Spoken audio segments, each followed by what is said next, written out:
Las personas se mueven por sus creencias. Por creencias la gente hace locuras. Ya da igual de qué país eres, tu cultura, tu religión. La creencia de la persona puede hacer que haga determinadas cosas que por otros motivos no haría. ¿Hacia dónde miramos? Muy difícilmente vamos a mantener la mirada siempre en la otra persona puesta.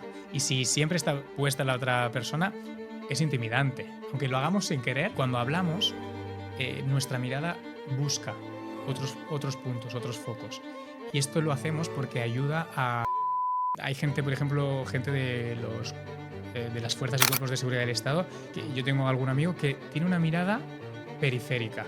Y yo flipo cada vez que quedo para cenar con él, porque es un tío que ve todo. Y tú lo ves que ya antes de sentarse, él ya ha calibrado toda la sala del restaurante. ¿Cómo llamas tú la atención de alguien? Hoy podría hablar de cómo percibir si has llamado la atención de alguien, en el sentido de percibir si esa persona está teniendo un interés genuino en ti.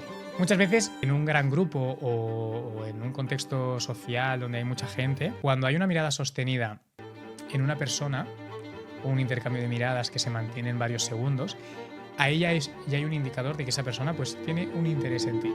Tú puedes persuadir a alguien cuando tú estás respondiendo a esas necesidades o deseos que tiene esa persona, ¿no? Si tú le das respuesta a eso, fácilmente puedes persuadir. Hay señales no verbales que son inconscientes, que suelen ser iguales en hombres y mujeres, como por ejemplo lo de los... Es algo tan incontrolable y no consciente que sí que puede marcarse en ambos sexos. Sí es cierto que hay una parte de seducción mucho más sutil que suele estar más encaminada a la mujer. Hola, bienvenidos un día más a tu batalla interna. Hoy tengo un invitado muy especial que es Iván, que para los amantes de la comunicación no verbal, quedaros hasta el final, porque hablaremos de temas que si la manipulación, cómo detectar a personas y muchas cosas más. Así que bienvenido, Iván. Buenas, Sofía, encantado de estar aquí. El placer es mío, Iván. Iván, para las personas que todavía no te conozcan, ¿quién es Iván? Bueno, pues Iván es muchas cosas, pero así en líneas generales, pues soy educador social de profesión desde hace ya varios años y experto en el análisis de la comunicación no verbal, sobre todo la no consciente, aquella que no controlamos. Y nada, Iván es un chaval de barrio, de Palma de Mallorca, que muy dado a la familia, a la comunidad, al servicio y enamorado del comportamiento humano y de las personas. Brutal, Iván. Pues nos adentramos al tema porque a la audiencia le apasiona mucho este tema. ¿Cómo leer a una persona? Bueno, para leer a alguien es importante tener en cuenta, hay un método para leer a alguien y no caer en sesgos o en prejuicios que te pueden llevar a errores. ¿Vale? Hay como una estructura, un método, que así para que se entienda bien, es como si fuéramos desde la vista de un bosque, en general, como si tuviéramos un dron, y primero vemos el bosque, luego vemos el árbol y luego ya nos fijamos en la rama del árbol, ¿vale? En el detalle. Ajá. Em, ¿Cómo observamos? Hay que tener en cuenta tres aspectos. Tres aspectos que se definen en la palabra SAM, ¿vale? S-A-M. SAM es la estructura que se va a llevar para hacer este tipo de observación, que va a ser un poco más meticulosa. No vamos a observar de repente algo y vamos a ya sacar un significado de contexto, ¿vale? El SAM hace referencia a tres conceptos. Uno es la S de estatua, que hace referencia a la línea base de la persona. Esto es lo que la persona trae ya de casa. ¿Qué trae esa persona en su corporalidad? Ya en su mochila. Es decir, gestos, movimientos que tú o que la otra persona va a hacer siempre. Da igual de lo que se hable. Da igual si el contenido de la conversación tiene más carácter emocional o estamos hablando de la compra del Mercadona. ¿Vale? Da igual de lo que se hable, pero esa persona siempre hace ese gesto. Aquí pueden entrar tics en el ojo. Pueden entrar que la persona esté resfriada y se esté todo el rato limpiando pues, el moquillo que tiene en la nariz. Bueno, o que tenga una lesión en la espalda y que se esté cambiando todo el rato de posición en la silla. Todas estas cosas que modifican la conducta corporal que ya la persona trae incorporadas son parte de su línea de base. Para poder identificar esto, lo que tenemos que hacer es conocer a la persona y calibrarle primero. ¿Estas que hacemos? Todo esto, lo que observemos, lo tiramos un poco a la basura, porque no nos va a dar un significado Mucho más allá de que, bueno, pues esta persona lo hace siempre y se comporta así, ¿vale? Cuando ya tenemos un poco calibrado la línea de base, pasamos a la actitud interior, a la A de Sam. Esa actitud interior es cómo está la persona aquí y ahora en la relación. ¿Está más apetente a mí? ¿Está más cerrada, más distante, más cercana? Esto lo podemos ver sobre todo en la tensión articular. Si está más tenso, los hombros, cuello, las articulaciones, si está más relajado, si está más átono, ¿vale? Las posiciones en la silla, si está más apetente, más cercano, si está más alejado, más apertura, menos. Esto nos va a dar información de cómo entra por la puerta esa persona y cómo está ahora mismo conmigo en la relación. Y ya cuando tenemos calibrado estas dos cosas, vamos a la tercera, que es la M, que son todos aquellos micromovimientos o microgestos, micropicores, que es aquello más que mola más, que es esto que es más sutil, aquello no consciente, lo que la otra persona no puede controlar y pues esto son cosas muy breves, un picor, una reacción en la cara, algún músculo facial, que nos van a dar información muy útil para momentos concretos, ante estímulos. Por ejemplo, al lanzar una pregunta o al lanzarle una respuesta a una frase en concreto, que esa persona luego reaccione con una cadena de movimientos o de ítems o de reacciones, esos micromovimientos me van a dar información útil del momento en concreto, de ese estímulo, ¿vale? Pero es importante tener en cuenta todo lo demás, porque si yo veo que de repente te rascas la nariz y no tengo en cuenta todo lo demás, puedo caer en errores. Por eso es importante lo que se llama horizonte de sentido. Ir en esa cadena de primero te calibro a ver quién eres, cómo te estás moviendo aquí y cómo te mueves antes si tengo la oportunidad de verte en otros contextos. Si no, te hago preguntas más banales de tu vida o de cosas que te cueste menos o del tiempo que hace hoy y ya calibro tu corporalidad. Luego veo cómo estás en la relación y después ya empiezo a fijarme en aquellos aspectos más concretos, en la rama que hemos dicho, ¿no? En los micromovimientos. No sé si más calibrado o no, Iván. Este será un secreto que me llevará a la tumba. Muy bueno. Has hablado que, por ejemplo, no sé de qué parte, si era la A, de las personas si tocan la nariz, el pinzamiento de nariz, la oreja, ¿no? O el temblor de los ojos. Eso puede. ¿Qué errores las personas pueden llegar a cometer? Es decir, ¿crees que puede, por ejemplo, es un error solo fijarse en estas microexpresiones? Sí. Sí, puedes caer a error. Si esto es la M, los micromovimientos, puedes caer a error si solo te fijas en la rama y no ves el árbol. Porque yo te puedo decir que si yo veo una foto de una rama, así como siguiendo el símil, y te puedo decir que ese árbol es pues yo qué sé, un olmo, y a lo mejor estamos hablando de un pino, pero como yo solo estoy viendo la rama y no estoy viendo todo el contexto del árbol, cuál es el tronco, cuál es su copa, si tiene frutos, claro, yo no puedo identificar bien de qué estamos hablando. Esto pasa lo mismo con lo que acabamos de hablar. Si la persona de manera aislada se toca la oreja, pero no ha habido ningún estímulo o no hay nada que me indique que eso puede tener un significado, yo mejor ser precavido y no darle un significado potente. A lo mejor sí que puede ser una alerta, ¿no? Como un balón que pasa de repente, una alerta roja y dices, uy, durante una hora de conversación no se ha tocado la oreja, pero al hablar de, yo qué sé, de su padre, sí que ha hecho este micropicor.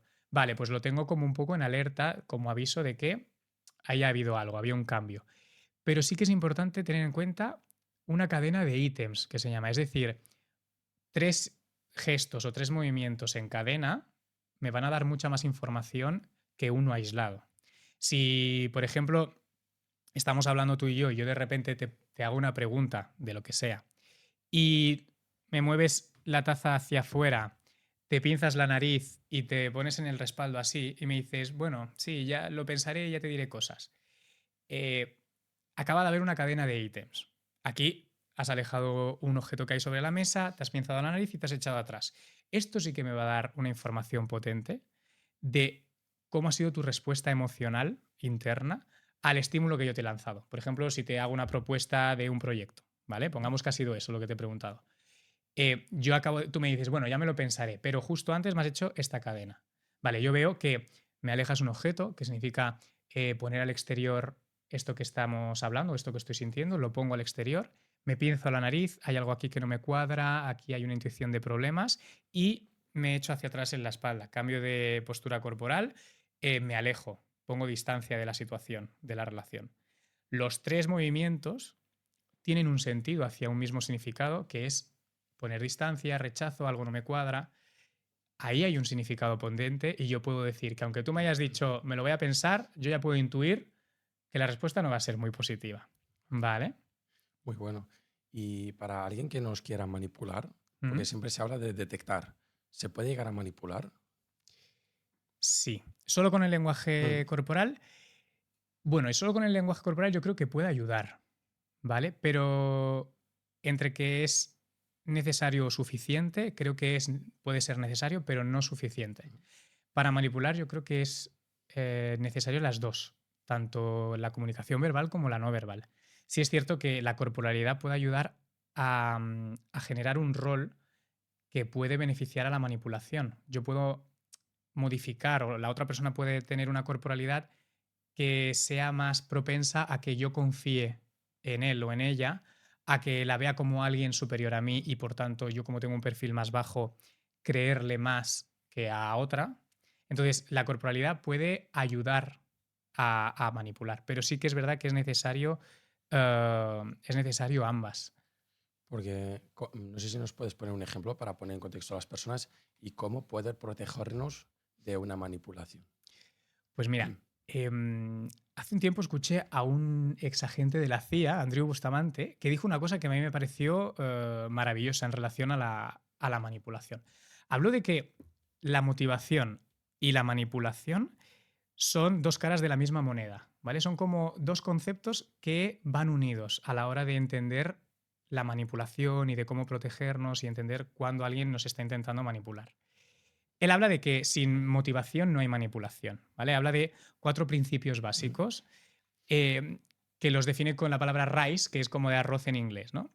Y estos principios básicos son aquellas motivaciones que básicas que hacen que la gente se mueva a hacer algo, ¿vale? Que hagan acciones mm, determinadas. La R es de recompensa. Las personas actúan de determinada manera o hacen determinadas cosas por una recompensa. Tú deseas algo, yo te lo te entrego lo que tú deseas, por tanto te estoy recompensando.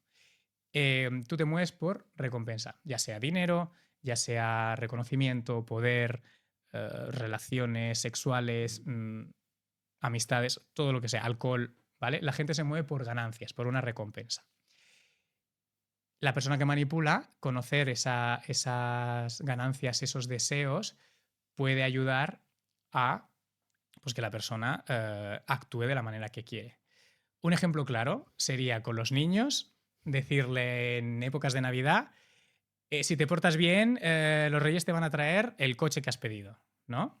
Esto ya empieza una manipulación sutil, un ejemplo mm, muy tonto, pero para que veamos que manipulamos ya desde pequeños y nos manipulan desde pequeños en el tema de recompensa. La I de Rice es ideología. Las personas se mueven por sus creencias. Por creencias la gente hace locuras. Ya da igual si de qué país eres, tu cultura, tu religión, tus valores.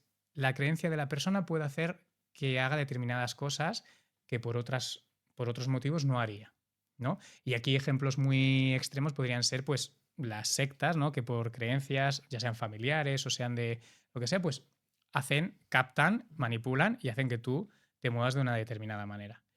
Luego está la C, que es de la coacción, que es la parte negativa. Es decir, este principio habla de cómo puede manipularte en base a la consecuencia negativa, el refuerzo negativo, el castigo. Pues la gente se puede mover por evitar la culpa, evitar la vergüenza, evitar el castigo, toda esta parte negativa que tenemos miedo a que ocurra, ¿vale? Esto también mueve a la persona a hacer determinadas cosas. El mismo ejemplo de antes, dándole la vuelta, el de los niños en Navidad, pues también los manipulamos diciéndole, pues como te sigas portando así, te van a traer carbón.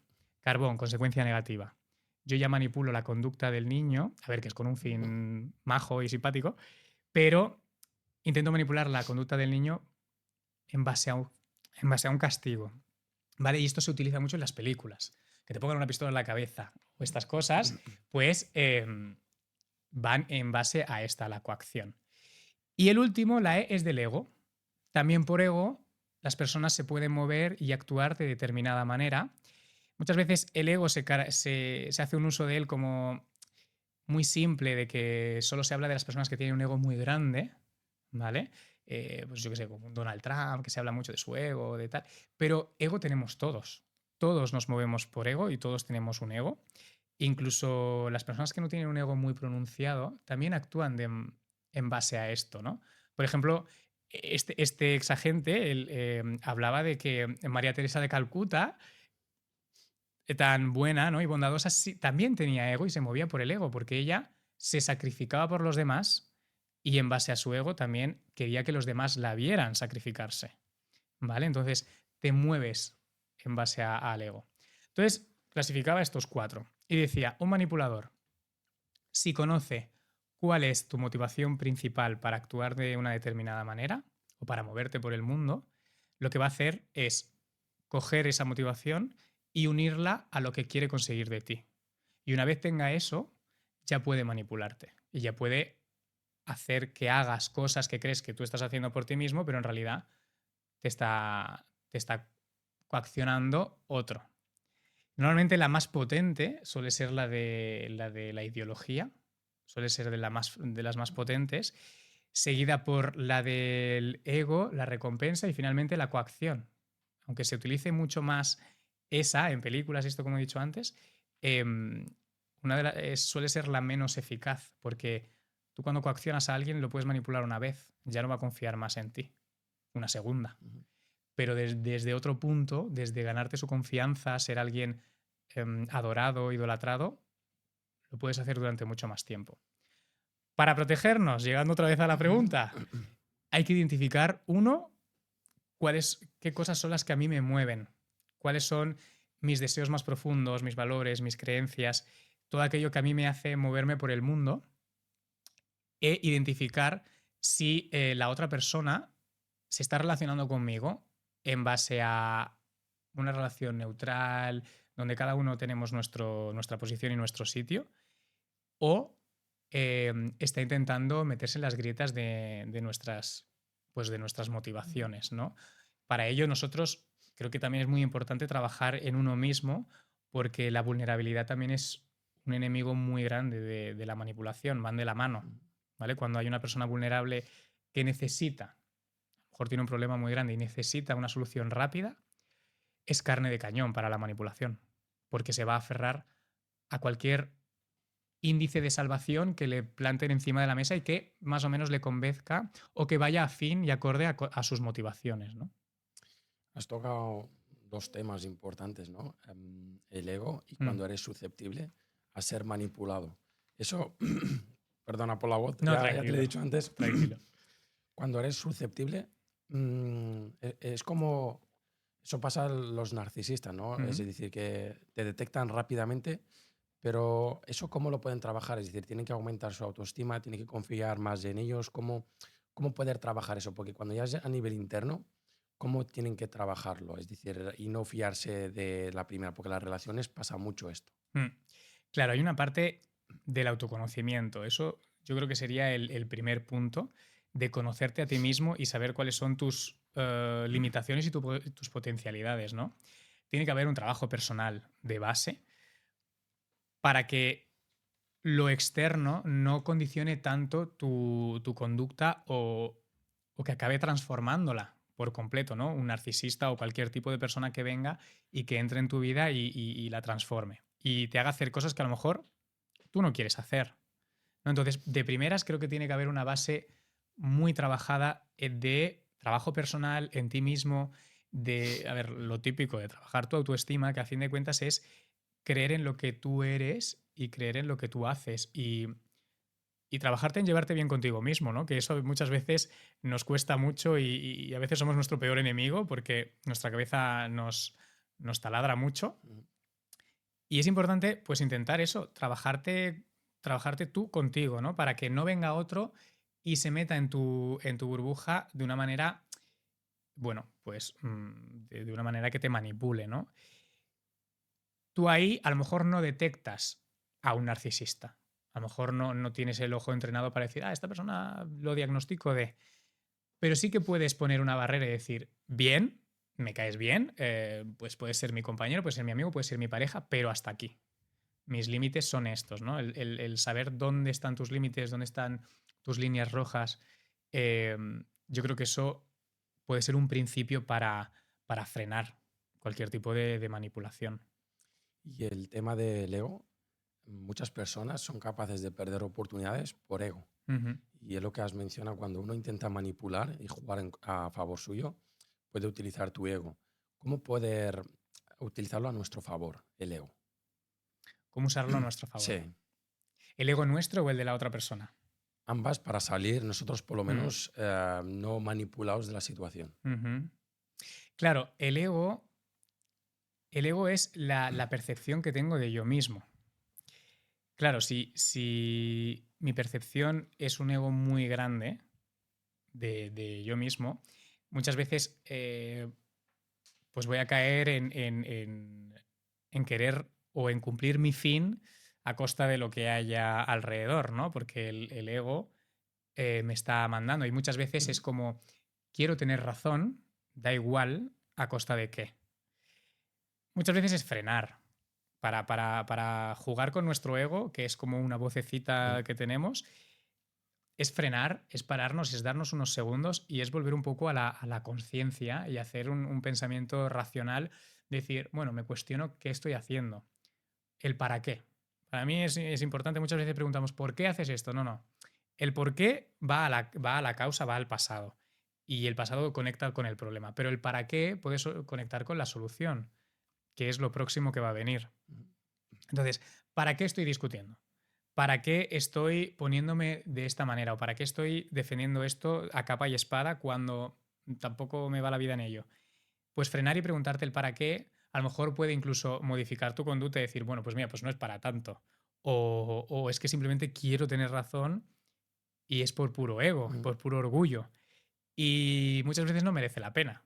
Entonces, yo creo que el frenar, el preguntarte para qué estoy haciendo esto, creo que puede ser bastante positivo y reflexivo a la hora de tomar decisiones. Incluso de meterte en proyectos o en historias que muchas veces vas en piloto automático y pocas veces te preguntas, ¿para qué estoy haciendo esto? ¿Para qué he creado todo esto? ¿O para qué estoy, no?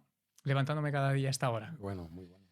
El tema de la mirada Hmm, es importante en el lenguaje no verbal, se transmite mucho con la mirada. sí, la mirada es muy importante. La mirada nos dice muchísimas cosas. La mirada y te añado los parpadeos. Los parpadeos también son muy importantes y nos dan una información muy valiosa.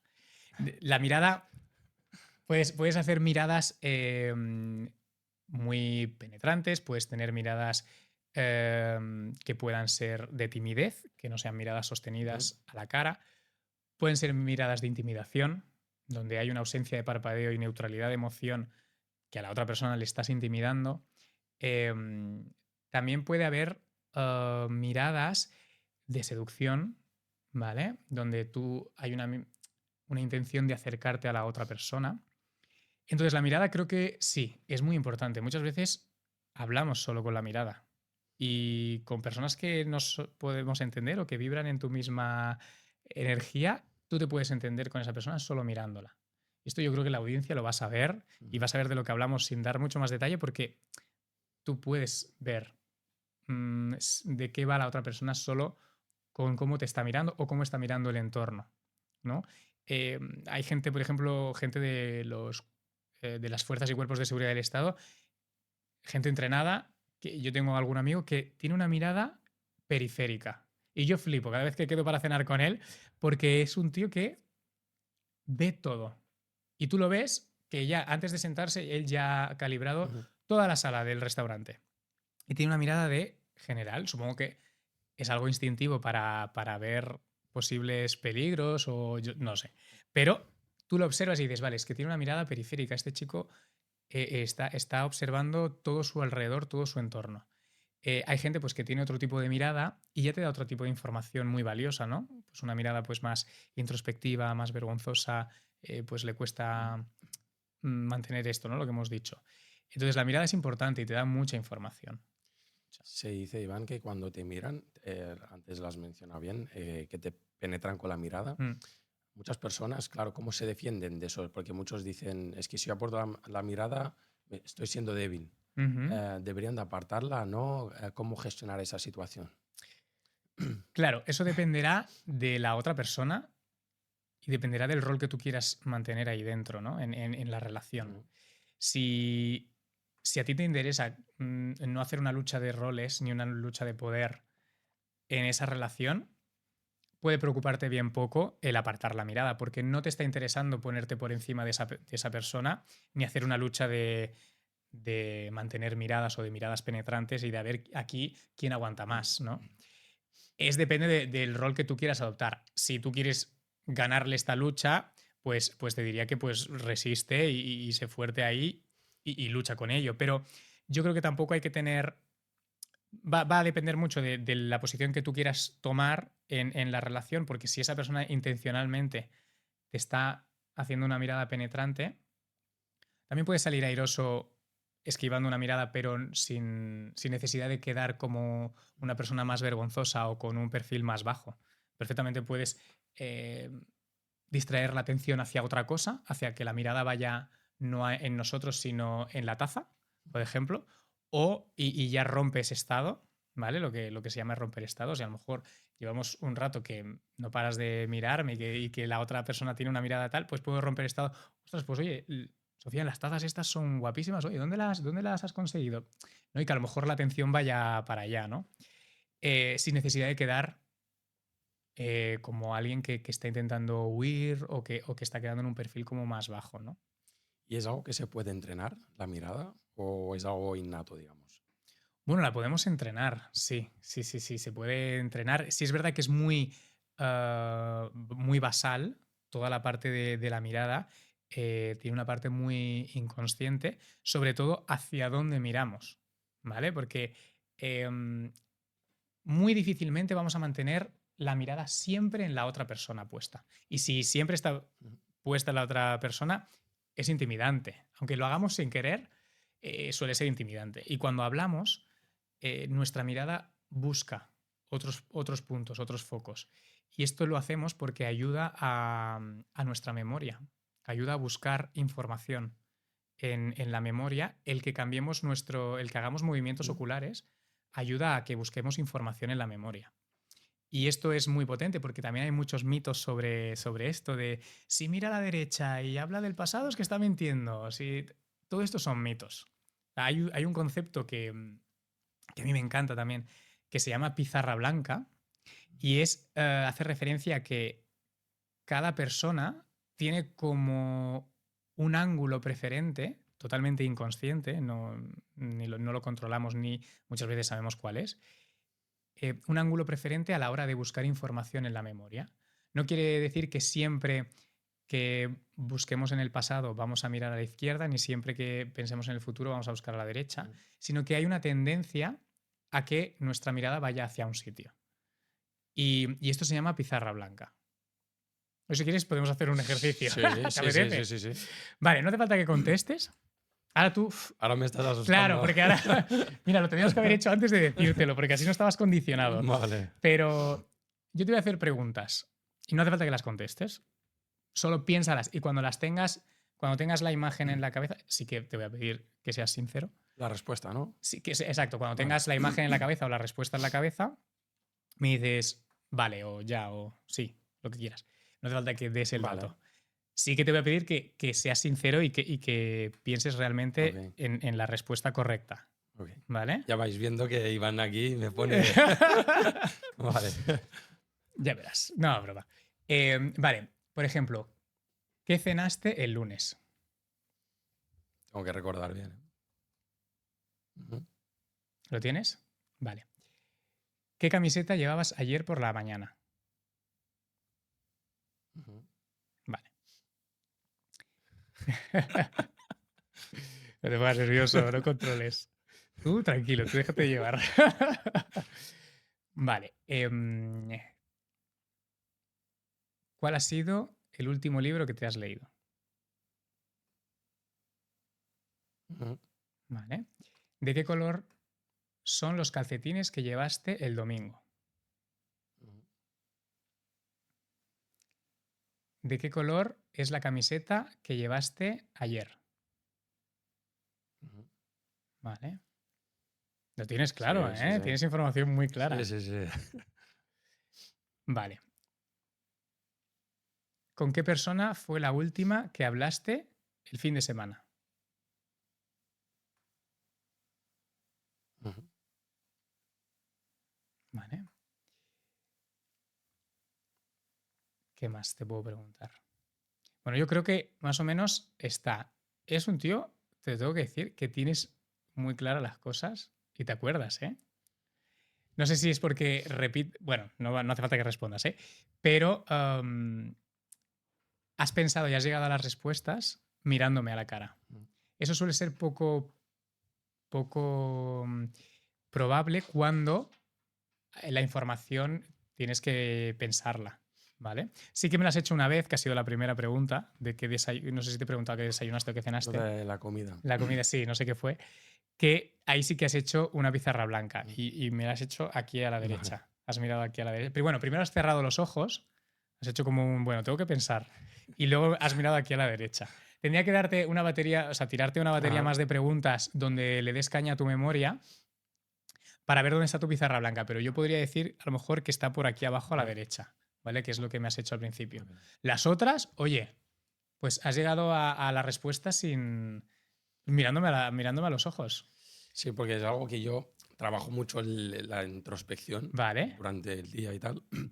Y soy una persona que parece que no, pero analizo mucho. vale. También, sobre todo me analizo a mí mismo, ¿no?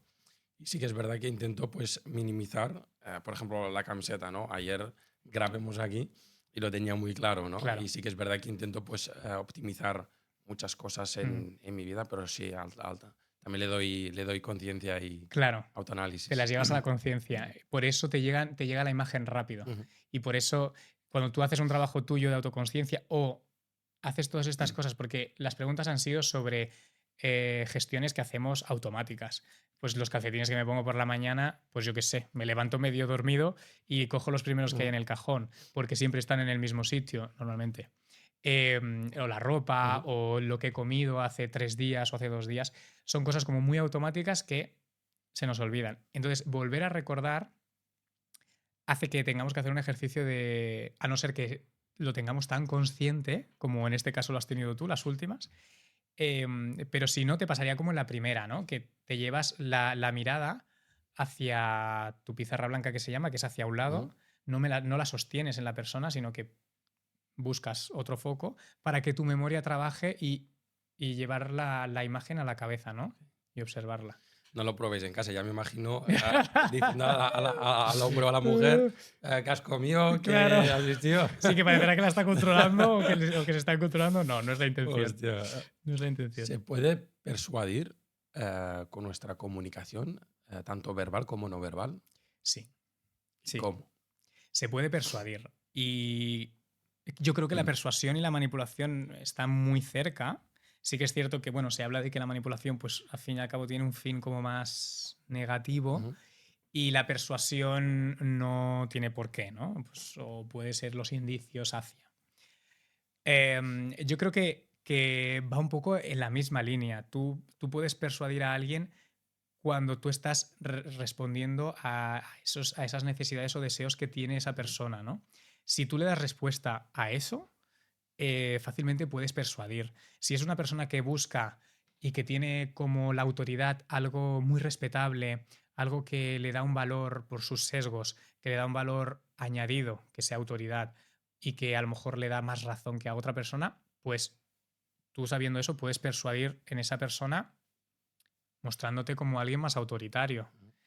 O al contrario, si a esa persona le gusta a alguien pues más natural, más chistoso, más cercano, amigable, pues tú puedes persuadir a esa persona desde ese rol, desde ese punto, porque estás siendo parte de su endogrupo, ¿no? tú formas parte de su contexto, de la gente que vibra con él o con ella, por tanto, te va a percibir como alguien más cercano, más creíble, más apetecible para conocer más, para hacerle más caso o menos, ¿vale? Por tanto, yo creo que el cómo sería primero calibrar a la persona qué necesidad o un poco lo que hemos hablado antes, ¿no? Esas motivaciones que tiene y luego es dándole pues esa, como esa píldora que esa persona quiere, ¿no? Y necesita. Se habla de la sonrisa. Ujú. La sonrisa también, no sé si es un indicador, pero cómo detectar cuando una sonrisa es verdadera o es falsa. Has mencionado antes un poco, ¿no?, del contexto y tal, Mm. pero sí que es verdad que muchas veces nos dejamos llevar, ¿no?, por la sonrisa, cómo podemos gestionar esta situación. Ajá. Claro, la sonrisa, normalmente el 90% de las sonrisas que hacemos en sociedad son sonrisas falsas o sonrisa social, que se llama. Que es una sonrisa Ujú. que tú tienes pues para generar un clima más cercano, más amigable, más llano, ¿no? Em, este tipo de sonrisas no son sonrisas, lo que diría Duchenne, que es el que investigó, fue uno de los primeros que investigó el tipo de sonrisas. Él diría que esto no es una sonrisa auténtica, no es una sonrisa verdadera por el movimiento de los músculos faciales. Ujú. Sí que es verdad que nos podemos fijar en la tensión articular, si muscular, perdón. Si la tensión de mi mandíbula es muy fuerte, o bueno, si lo estoy observando en otra persona, puedo ver que ahí sí hay una sonrisa que indica alegría, pero hay una tensión muscular que nos está indicando otra cosa. La alegría puede ser una emoción tónica cuando es una alegría efusiva, de mucha alegría, de euforia, pero también si estoy en un momento tranquilo, una alegría o una sonrisa suele ser más átona. Sí es cierto que una sonrisa más real, pues se nos marcan el pliegue aquí que va de la nariz a la comisura del labio, se nos ponen las arrugas de lo que se llaman las patas de gallo, nos sube el pómulo. A veces también cuando hay alegría y felicidad, el párpado inferior se nos dilata, se nos hace más grande, ¿vale? Cuando hay esta emoción de alegría, estoy contento, hay algo que me gusta, pues se dilatan los párpados, se hacen más grandes, sobre todo el inferior. Y esto es otra señal no consciente de que esa persona está sintiendo felicidad, alegría real. Lo que estás hablando y me estás mirando, Iván. Es que no voy. No sé si te pasa, pero muchos expertos que pasáis por aquí, el dejar a veces vuestra parte Mm. profesional de lado, incluso cuando estáis caminando, no sé si a ti te pasa o no, que estás como modo observador. Bueno, tengo que decir que me pasa lo contrario. Hostia, Lo contrario, mejor. sí, mejor. Sí, sí, sí. Em, yo me tengo que activar para poder analizar. Sí es cierto que como me encanta Ujú. y lo intento entrenar mucho, ya hay cosas que son como lo que te he dicho antes, el balón que pasa, que es la línea roja, ¿no? Que yo a lo mejor puedo estar contigo tomando un refresco en un bar o Ujú. lo que sea, y estoy entre colegas y no estoy activado. Pero sí que a lo mejor de repente veo algo y sí que a mí me puede activar la alarma de decir, uepa, ha pasado esto cuando hemos hablado de este tema, ¿vale? Pero no quiere decir, no quiere decir que esté activado todo el rato, ni mucho menos, porque sería agotador. Ok, Esa es agotador y la gente tampoco lo percibe muy bien. No percibe bien que le analices porque a fin de cuentas es como estamos en distintas posiciones, ¿no? ujú. Tú me estás eh, observando y analizando de una manera que yo a ti no puedo. Entonces eso no suele gustar mucho. Es mejor callarse. Y otra cosa muy importante, en la ignorancia se vive mucho mejor. Cuando tú empiezas a descubrir información que antes no sabías, te das cuenta de muchas cosas, ¿no? Dices, ostras, pues mira, esto no le ha gustado, pero es que no lo está diciendo. O, no sé, en reuniones de equipo que puedo tener donde se hablan de algunos temas y a lo mejor mi coordinador o mi director tiene una respuesta corporal determinada, es como, ostras, pero acaba de responder así y en ningún momento está diciendo, o sea, está siendo auténtico con lo que piensa, ¿no? Porque verbalmente no me está diciendo lo mismo que con su cuerpo, Yo ¿sabes? siempre he dicho a Iván que si pudiésemos saber lo que piensa la persona que tenemos delante sería un caos. Sería un caos. Sí, porque muchas veces no controlas o puedes pensar algo que quizás tú no lo haces con mala intención y ofenderle de manera involuntaria. Eso es, eso es. Además, tenemos pensamientos constantemente. A no ser que empieces a Ujú. trabajar un poco la parte de la meditación, la introspección, para controlar las voces internas, los pensamientos internos, pero las personas tenemos pensamientos constantes y nos hacemos prejuicios de alguien en menos de un segundo. O sea, Ujú. en menos de 2, 3 segundos ya tenemos un perfilado de alguien muy rápido. Por cómo va vestido, por cómo acaba de pasar andando, por su peinado, por si es hombre, mujer, alto, bajo, más gordo, menos. O sea, ya hacemos un perfilado de alguien en un segundo. Y todo esto está basado en un prejuicio, pero necesitamos etiquetar, necesitamos calibrar a las Ujú. personas. Luego ya empiezas a conocer. Claro, si, imagínate, si escucháramos todos los pensamientos, es que sería una locura. Es como esta gente que va de sincera y al final no está siendo sincera, sino que hace sincericidios, ¿no? Que lo que hace es daño a los demás. Que es como, mira, si lo que vas a decir no va a aportar nada, pues ya está, mejor no lo digas. Brutal. Sí. Iván, la intuición tiene que ver en la comunicación verbal y no verbal. Hay personas que a veces pueden intuir y acaba sucediendo lo que pasa. No Mm. sé qué papel juega en nuestra comunicación. Pues yo creo que juega un papel importante. Y es, bueno, sí, lo podemos llamar también Ujú. comunicación porque nuestro cuerpo habla. Y nuestro cuerpo habla mucho antes que nuestras palabras. Em, Nazaret Castellanos, que es una neurocientífica justo también de Mallorca, habla, y otros Ujú. autores, de los sentidos. Los sentidos que tenemos, que siempre se ha hablado de que hay 5, y ahora últimamente se hablan de 2 más, Ujú. la interocepción y la propiocepción. Toda esta parte de la intuición que hablas viene de la interocepción, que hablan de un sexto sentido. Uy, ha quedado como muy de película, ¿eh? El sexto y el séptimo, pero el sexto, la interocepción, habla de esta parte de cómo los órganos internos, pulmones, riñones, corazón, cómo se comunican y envían señales al cerebro. Todo esto forma parte de esa intuición que tenemos. Cuando hay algo que no nos cuadra, algo que nos ha removido, cuando nos está hablando nuestro cuerpo. Por ejemplo, es que el simple hecho de que, hablando de niños o incluso Ujú. adultos, me voy a enfrentar a algo complicado, un examen, y yo me pongo nervioso. Mi cuerpo ve ese punto, esa acción o ese final como algo peligroso, porque lo estamos viendo como algo que me estoy poniendo nervioso. Por tanto, mi organismo lo que hace es, pues a lo mejor me hace ir más gana, me hace ir al baño muchas más veces, me palpita mucho más el corazón, la respiración se me acelera. Todo esto son respuestas del organismo que te ayudan a responder a un peligro.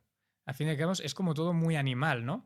Vale, mi cerebro identifica que el examen es un peligro, me pongo nervioso. ¿Por qué? A lo mejor el examen significa que voy a poner a prueba uno de mis miedos, que es el miedo al rechazo, si suspendo, o el miedo a no ser reconocido. Bueno, lo que sea, ¿no? Si lo hago mal, si la cago, me estoy jugando mucho.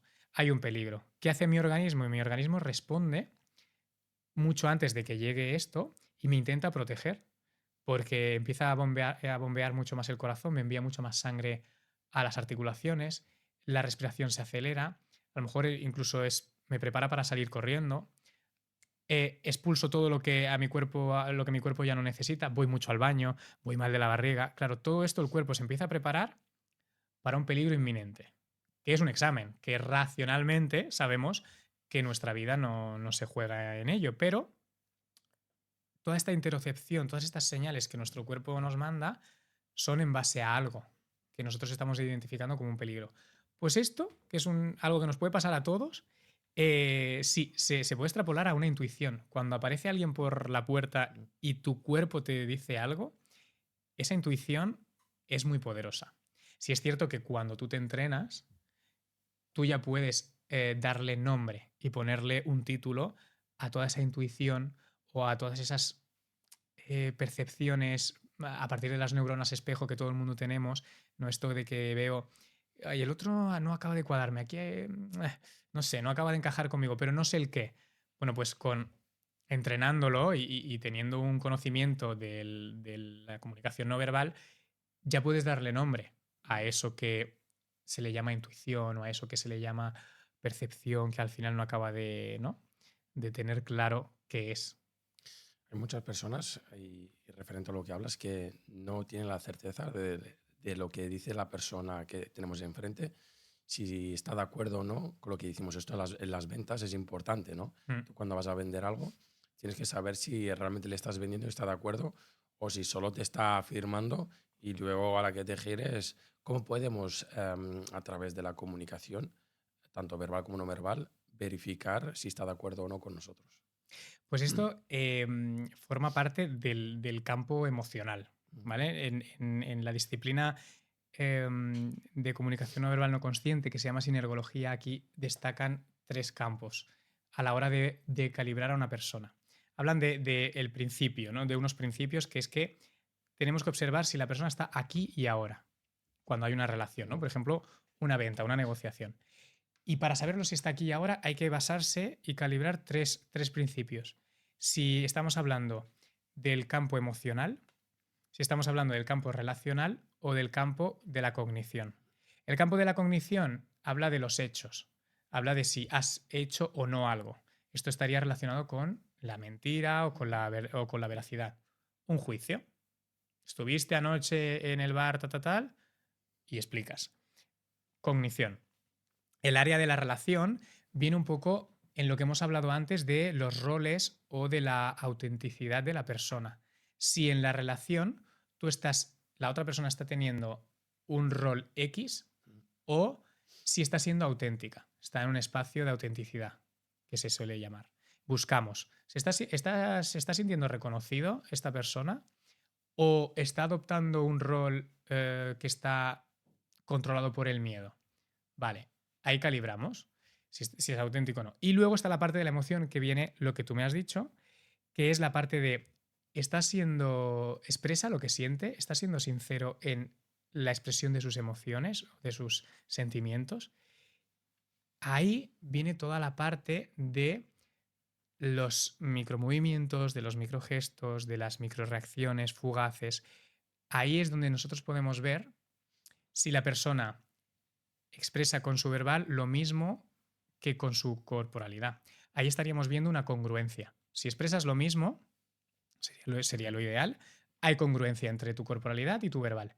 Si no, hay una incongruencia. Y ahí es donde ponemos el ojo los analistas y donde la gente puede poner el ojo, esa línea roja, es cuando aparece una incongruencia, que es el ejemplo que te he puesto yo de lo del vaso y de lo del vaso de la nariz y esto, ¿no? Que si en una venta, tú le dices a la persona, al empresario, pues mira, la oferta que te hago o este es mi producto, se lo explicas y el empresario responde con esos movimientos, que tú ya has visto una cadena, ahí hay una incongruencia y luego te dice, pues mira, me lo voy a pensar y hablamos. Hay una incongruencia porque te está diciendo que no, bueno, no te está diciendo ni si le ha gustado ni no, te dice que se lo piensa, pero realmente su cuerpo ha expresado rechazo, distancia, algo no le cuadra, hay una intuición ahí de problemas. Va todo muy encaminado hacia lo negativo. Por tanto, hay una incongruencia entre verbal y no verbal, y ahí es cuando podemos observar esas quimeras, esa parte más irracional, donde nos dan una información extra. Que no es una información como que va a marcar un final, sino que es una información que nos puede ayudar a reconducir. Si yo veo esta cadena de ítems en una negociación, yo puedo reconducir la negociación cuando acabo de ver esto y decirle, bueno, pero además, si quieres, esto lo podemos hablar, podemos adaptar este punto, podemos adaptar este otro, ¿vale? Y puedes reconducir tu intervención o tu comunicación en base a lo que acabas de ver en la otra persona. Y esto es muy potente en la vida personal o en la vida profesional de cualquier persona que trabaje con personas. Brutal. ¿Cuál es nuestra mejor herramienta en la comunicación? Nuestra mejor herramienta. Pues, a pesar de que yo soy un analista de la comunicación no verbal, me encanta bueno, que también forma parte, me encanta el paraverbal. El cómo hablamos, creo que también es muy potente. el cómo dices lo que dices, toda aquella entonación, voz, ritmo, cómo enmarcas y embelleces la frase, creo que puede tener un significado muy diferente a si lo enmarcas de otra manera, ¿no? Entonces puede ser muy potente a la hora de marcar un mensaje y a la hora de que la otra persona cale y lo integre bien. Aún así, yo creo que en base a todo, lo más importante es la autenticidad. Yo creo que es el arma más potente de la comunicación. Es ser lo más auténtico posible. Siempre y cuando no faltes el respeto a nadie y respetes la libertad del resto, pero cuando se ve una autenticidad en el otro, que realmente está siendo como es esa persona, que no hay ningún filtro, que no hay ningún control, ni corporal, ni verbal, y lo estás viendo esto, ¿no? Pues de una manera natural, que se está dejando llevar, que está más auténtico, eso las personas lo perciben y te van a percibir de otra manera. Te van a percibir como una persona más real, más sincera y por tanto más confiable, ¿vale? Que no alguien que pone muchos filtros y es como, uy, pues no sé de qué palo va. Has dicho algo muy importante. Hay personas que cuando ponen filtro, que también antes las has Mm. mencionado, quizás es por miedo, ¿no? Es decir, hay personas que tienen, antes has mencionado muy bien, la baja autoestima y no se abren a poder comunicarse. ¿Eso puede ser algo negativo en su vida social? Sí, sí lo puede ser. Claro, nosotros, es verdad que el mundo, una de las emociones que también que predominan mucho es el miedo. La gente se mueve también mucho por miedos. El miedo a que no me pase algo o pues hace que yo haga otra cosa para evitar esto, ¿no? Y lo que hace es eso, que pueda Ujú. provocar que nos evite hacer cosas que nos gustaría o que hagamos cosas que no nos gustarían. Y ese miedo a que me juzguen o a que no me reconozcan, ese miedo a que no me quieran, puede provocar que nos comportemos de una determinada manera. Hay una cosa, lo que yo he dicho antes de la emoción, la relación y la cognición, esos principios, en el de la relación, que hemos hablado de esa autenticidad, el espacio de la relación que tiene que ser el ideal se llama el espacio ARE, ¿no? Que es un espacio donde tiene que haber asertividad, tiene que ser reflexivo y tiene que ser empático. Ambas personas, o si somos un Ujú. grupo, igual. Ese sería el espacio ideal de comunicación. Todos los partícipes somos asertivos, reflexivos y empáticos. Decimos las cosas que pensamos sin herir al otro, asertividad. Reflexionamos y llegamos a pensar que el otro puede tener razón, no solo yo. Y empático, pues me pongo en el lugar del otro en el punto en el que me está expresando cualquier cosa. En ese espacio ARE estamos hablando de un espacio auténtico. Cuando una de las personas está secuestrada por un miedo, pasa de ese espacio de autenticidad a un espacio opaco, que se llama.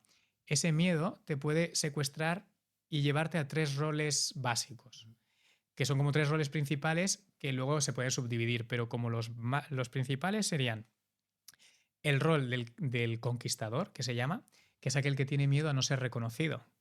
Por tanto, va a ser esa persona que va a llevar la batuta, la voz cantante en la relación. Aquella que va a tener una corporalidad más expansiva, que va a ser como un rol más dominante, que va a ser más poderoso en cuanto a su comunicación, el que va a querer tener razón, el que va a querer que vayan a su ritmo, ¿vale? Este sería como un poco el conquistador, el que dirige. Y este tiene el miedo, está secuestrado por el miedo de no ser reconocido. Quiero que me reconozcan. Luego está el vigilante, que es aquel que tiene miedo a que fallen a su confianza. Entonces él lo que hace es retirarse. Es aquellas personas que son más calladas, que se reservan, tienen una corporalidad más distante, más cerrada, son más desconfiadas del otro, son aquellos que prefieren hacer algo antes de que lo hagan otras personas, antes de delegar y que salga mal. Ya lo hago yo, que yo lo hago bien, que yo controlo. Aunque luego no les guste. Son aquellos que callan, callan, callan y cuando hablan sube el pan, porque lo que dicen lo dicen con contundencia, ¿vale? El vigilante es aquel que se queda fuera de la relación. Y es el miedo a que me fallen, el miedo a que fallen a mi confianza. Por tanto, marco distancia, desconfío yo primero. Y el tercero es el sintónico, que es ese que tiene miedo a no ser querido. Entonces es ese que se posiciona por debajo, es ese que tiene una corporalidad menos expansiva, más encogida, un ego escondido, la barbilla, un sagital inferior, bajo, y se posiciona por debajo de la relación. Porque antes voy a hacer lo que tú quieres que se haga o que se diga antes de perder nuestra relación. Predomina que tú me quieras, porque mi miedo es no ser querido. Entonces, ¿dónde vamos? Me da igual. Donde quieras. ¿No? Esto suele pasar en relaciones. Me da igual. Muchas veces, ¿qué funciona? Un conquistador con un sintónico. Al conquistador le va genial que tener un sintónico al lado que siempre le diga me da igual o que le adore, ¿no? Y al sintónico le va muy bien tener a alguien que le dirija. Igualmente, estos tres están dominados por un miedo. Entonces el miedo te va a condicionar a actuar de una manera que a la larga no va a ser positiva para ti, ¿vale? Porque si te mueves por el mundo por miedo a que, a que no te reconozcan, o miedo a que te fallen, o miedo a que no te quieran, eso va a condicionar tu actitud, ¿vale? Lo ideal es controlar ese miedo, salir de ese miedo y meterte en un espacio de autenticidad, el espacio ARE. Muy bueno, Iván, lo que acabas de decir. Muchos habrán sentido identificados. Sí, sí, seguro. Yo puedo pensar en quién soy yo, Sí. ¿no? O quién. Más que soy es. Porque podemos ser todos, ¿eh? Esto es importante. Yo puedo ser un sintónico en un contexto y puedo ser un conquistador en otro. Es decir, a lo mejor en mi casa soy conquistador y en el trabajo soy un vigilante porque es que mi jefe es un pedante y no me fío y aunque me manden 50 cosas, mira, prefiero hacerlas yo que la haga otro y lo haga mal, ¿no? Y yo puedo moverme en en las diferentes figuras de autoridad que se llaman, los diferentes roles, según el contexto y con quién estoy en la relación. Normalmente sí que predomina uno, que suele ser el predominante en tu vida, pero no eres solo uno. Eso es importante. Y eso es correcto porque muchas personas dicen que, es decir, el hecho de, vamos a llamarlo, tener varias identidades o personajes, se sienten como no se sienten identificados con ello. Es decir, lo que tú has mencionado, ¿no? Estás en el trabajo, soy una persona, pero luego estoy con mi familia y soy otra. ¿Eso es correcto? ¿O tendrías que ser igual tanto en el curro como en casa, como con tus compañeros, para no autoengañarte? Porque muchas personas tienen ese conflicto, ¿no? Claro, aquí entra el yo soy yo y mis circunstancias, ¿no? Es decir, soy el mismo aquí que mi curro, claro, no. Somos los mismos nosotros dos ahora aquí sentados con las cámaras, con lo que hay detrás de cámaras, que a lo mejor hay 50 personas y nadie lo sabe, o no hay nadie. Que hace 2 horas que estábamos cada uno llegando al sitio. Claro, ¿es correcto o no? No sabría decirte si es correcto o no. Ahora, inevitable es, porque a fin y al cabo nosotros somos seres flexibles, que nos adaptamos, seres sociales y que queremos formar parte de un grupo. Para ello lo que vamos a hacer es intentar serpentear un poco, algunos más que otros, pero se serpentea un poco para intentar encajar en el grupo y en el contexto en el que estás. Yo aquí no me voy a comportar como me he comportado esta mañana en mi casa, que me he duchado, evidentemente. Hay unas reglas sociales y yo sé lo que puedo hacer en un sitio y lo que no en otro. Y luego también depende de la gente de mi alrededor. Si ya la otra persona adopta un rol X, si a mí me interesa, pues mira, tener un perfil más bajo y pues ganarte tú el protagonismo o tú llevar este rol, yo me voy a adaptar en función a lo que yo veo. Y esto hace referencia a los sistemas. Los sistemas familiares o los sistemas empresariales, cada persona, cada protagonista del sistema se amolda a un rol en función de cómo está montado el sistema. Y se pueden variar. De repente, pues en una familia, no sé, me lo invento, hay X problemas o X situaciones en el sistema y de repente uno va a terapia y hace un proceso emocional y personal increíble y es otro, personalmente. Ya se ha posicionado en otro punto, acaba de mover el sistema por completo. El resto se quedan desubicados y cuando uno cambia de posición ya el sistema se mueve y por tanto ya todo el mundo tiene que encontrar su hueco en función a ese cambio. ¿Es correcto o no? No lo sé. ¿Es inevitable? Sí, porque son sistemas. El tema de quedarte callado. Hay muchas personas que dicen que, bueno, te lo formulo de otra manera. Vale. ¿Qué es mejor? ¿Hablar más de la cuenta o mantenerte callado? Yo siempre tengo la premisa de más vale callarse y que se crean que eres tonto a hablar y demostrarlo. Esto para mí Ujú. es como brutal, es importantísimo. Em, yo parto del principio de que es mejor callar y cuando callas, tú puedes conocer más de la otra persona, ¿vale? Cuando nosotros no estamos hechos para aguantar silencios, para una comunicación o una interacción, normalmente siempre tiene que haber este ritmo de conversar, de Ujú. hablar. Y cuando hay un silencio, lo catalogamos de incómodo. Hay un silencio incómodo. Difícilmente se respeten esos silencios y una de las dos personas, o de las tres o las que haya, va a romper ese silencio para llenarlo. Aunque sea con algo banal y que no aporta nada a la interacción, pero lo van a llenar. Si eres una persona que quiere conocer al otro, que quiere buscar más información de cómo está la otra persona, de quién es, hay que partir de la premisa de que hay que callar más que hablar. O sea, tiene que hablar el otro un 80 y tú un 20. Ujú. Y si puedes hablar con preguntas, mejor. Es cierto que si los dos empezamos a hablar con preguntas, aquí no salimos a ningún lado.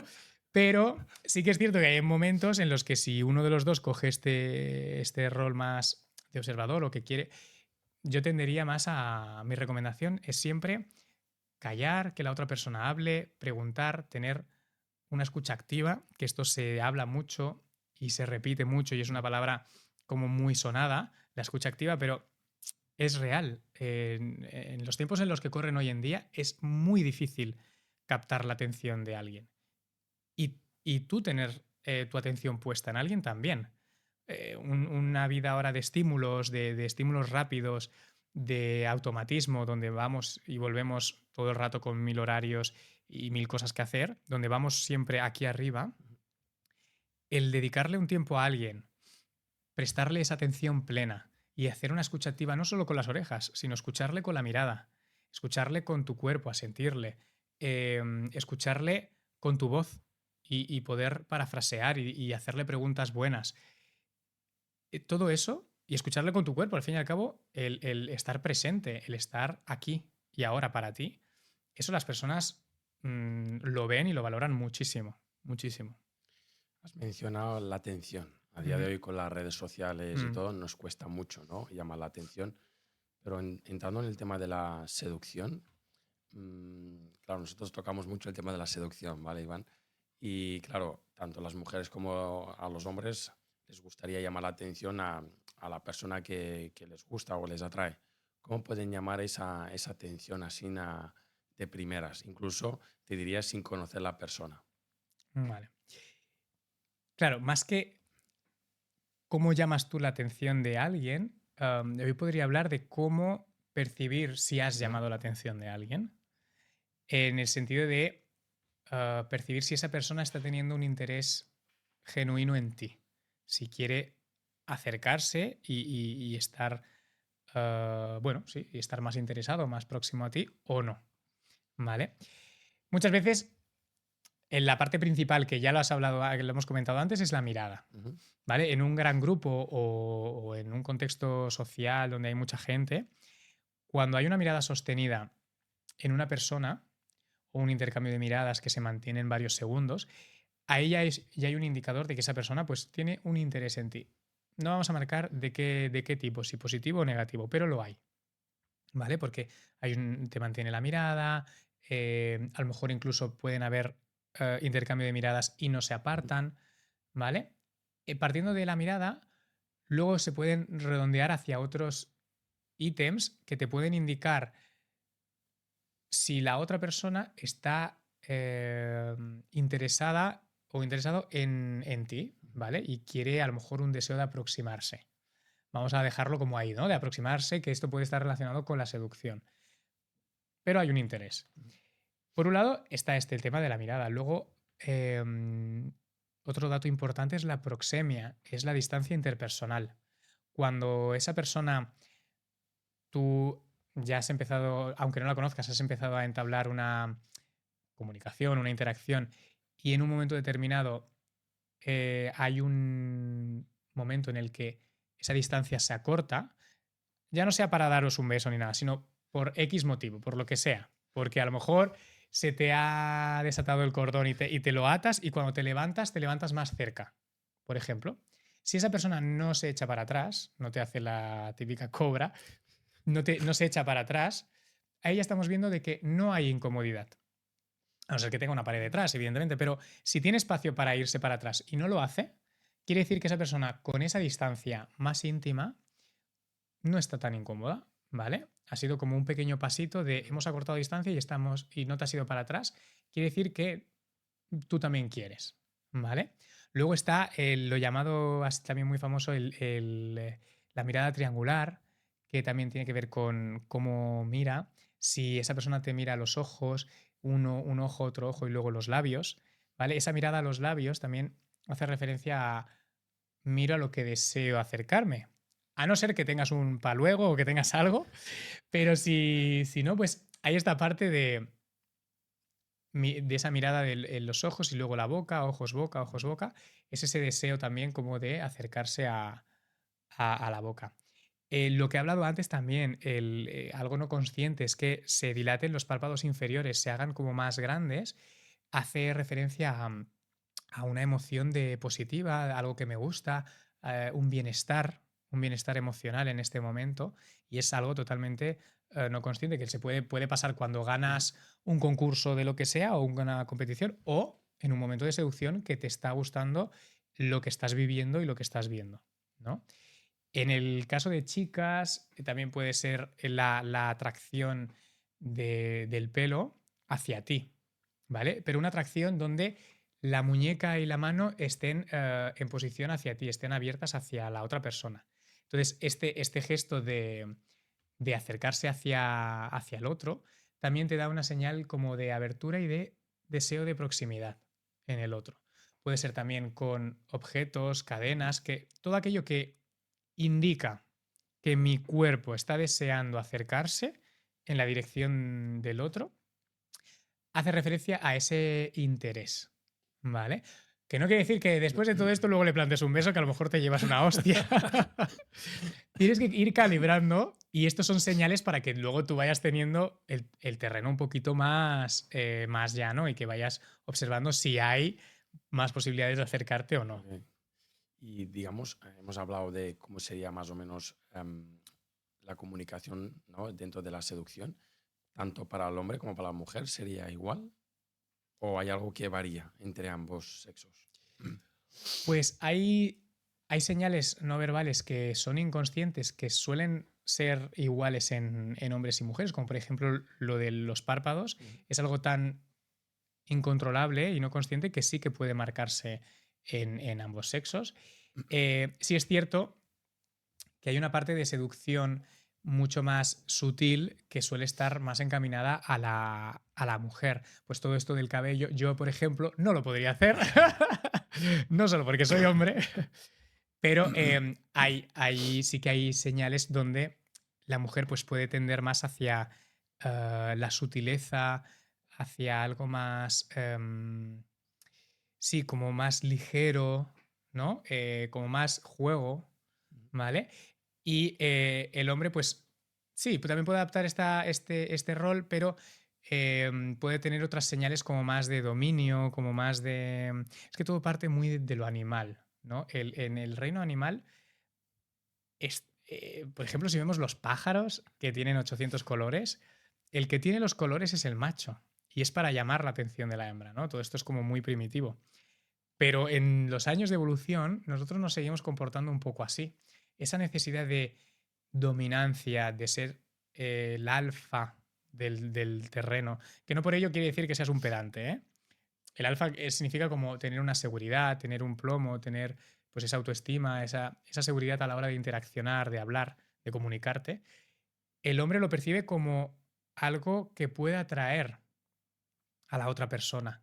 Entonces nos solemos comportar más desde ese punto, desde ese yo llamo la atención y la chica pues más desde el punto de la sutileza, pues sí, esta parte como más, ¿no? Más liviana. Porque hablas de animal, Iván. Sí.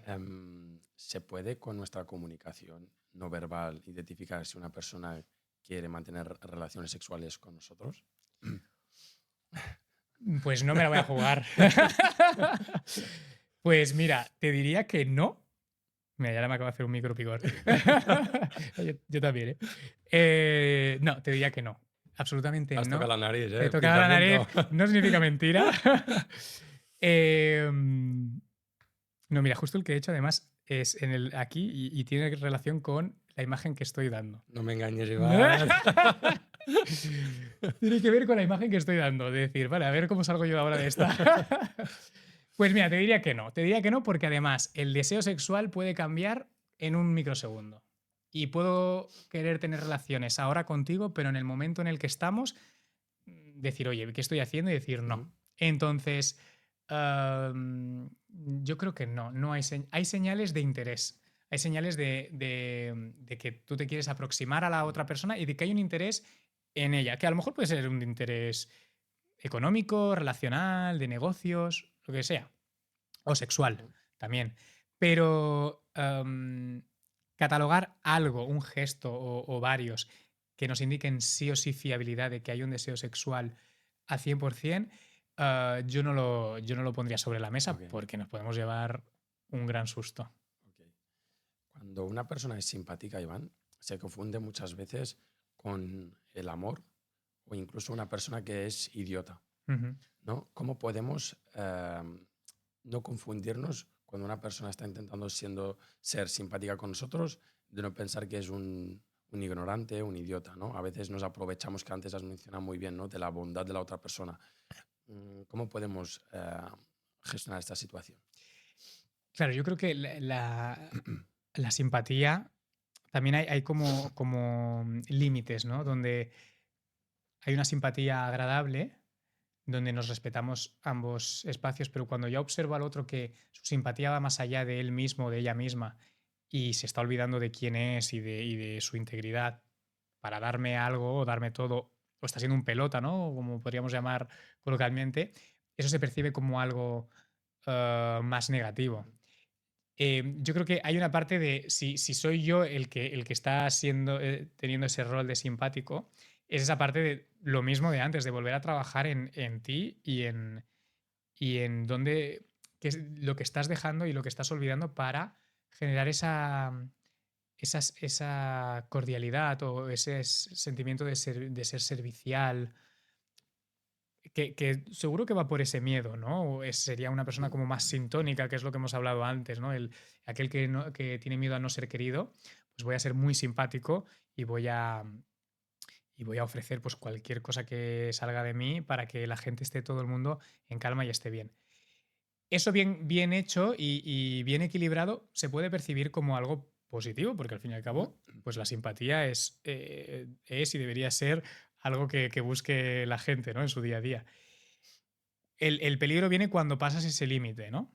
Cuando ya esa simpatía ya sobrepasa ese dar y solo hay un dar, solo hay un dar, y cuando das cosas que nadie te ha pedido. Claro, ahí ya estás invadiendo. Entonces, ahí es donde yo creo que hay que buscar el equilibrio entre ser simpático y que te perciban como un idiota o que te perciban como un pesado, o esto no, porque puede causar el efecto contrario en la otra persona, que al final, pues, de mucho estar sin que te lo pidan, pues hay un rechazo y hay una huida y ya no.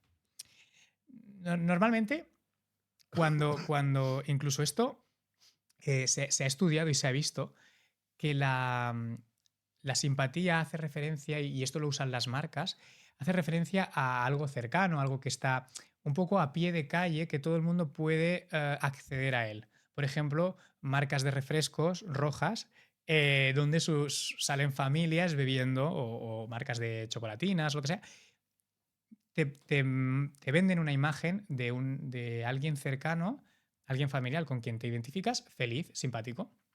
¿Por qué? Porque es un producto accesible a todo el mundo y te venden eso. Ahora, las marcas de lujo, esa simpatía la tienen muy controlada.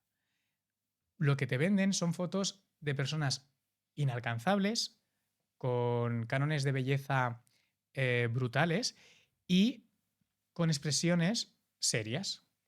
Nunca van a mirar a cámara o muy difícilmente. Siempre van a estar con una expresión más bien neutra, seria, casi diría como de enfado, pero es más de neutralidad. No hay ausencia de emoción, hay ausencia de simpatía, de alegría. ¿Esto qué hace? Que posiciona ese producto, posiciona eso que se está vendiendo en un nivel como superior, como alcanzable solo por unos pocos.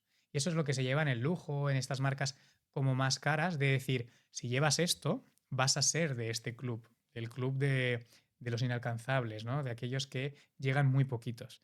No está al alcance de todo el mundo. No voy a salir sonriendo con un bolso caro, ¿no? Y esto, que la gente se Ujú. fije porque ya en carteles publicitarios a plena calle ya se puede ver esa diferencia. Muy bueno, Iván.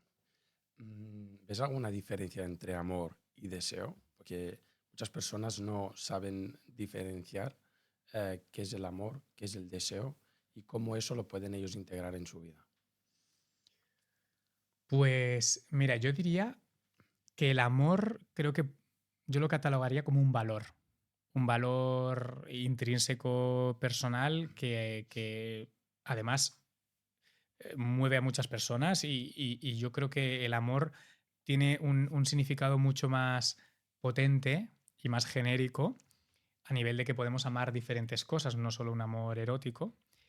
Y el deseo va más desde, yo te diría como unos pasos previos, ¿no? A lo que es el amor. Yo creo que puedo desear amar a algo o a alguien, ¿no? Y ese deseo es esa necesidad, ese querer algo o a alguien.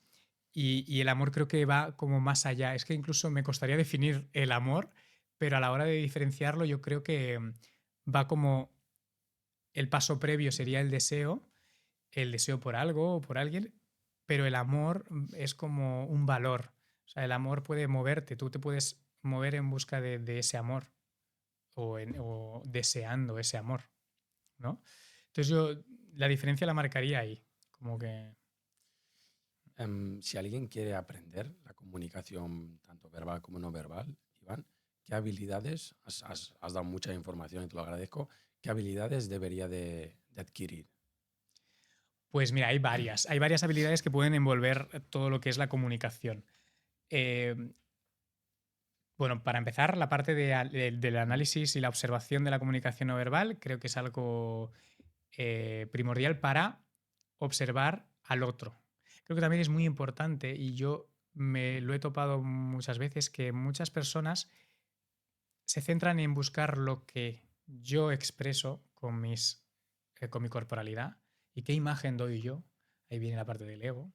Pero muchas veces nos olvidamos en qué nos está diciendo el otro. Ujú. O en cambiar esa mirada y decir, voy a poner la mirada plena en el otro y en analizar lo que el otro me está queriendo decir. Entonces yo haría una combinación, por la parte no verbal, haría una combinación entre aprender la parte de análisis del no verbal, no consciente, del otro, y luego aprender la parte de la corporalidad consciente de cómo yo me muevo en X situaciones.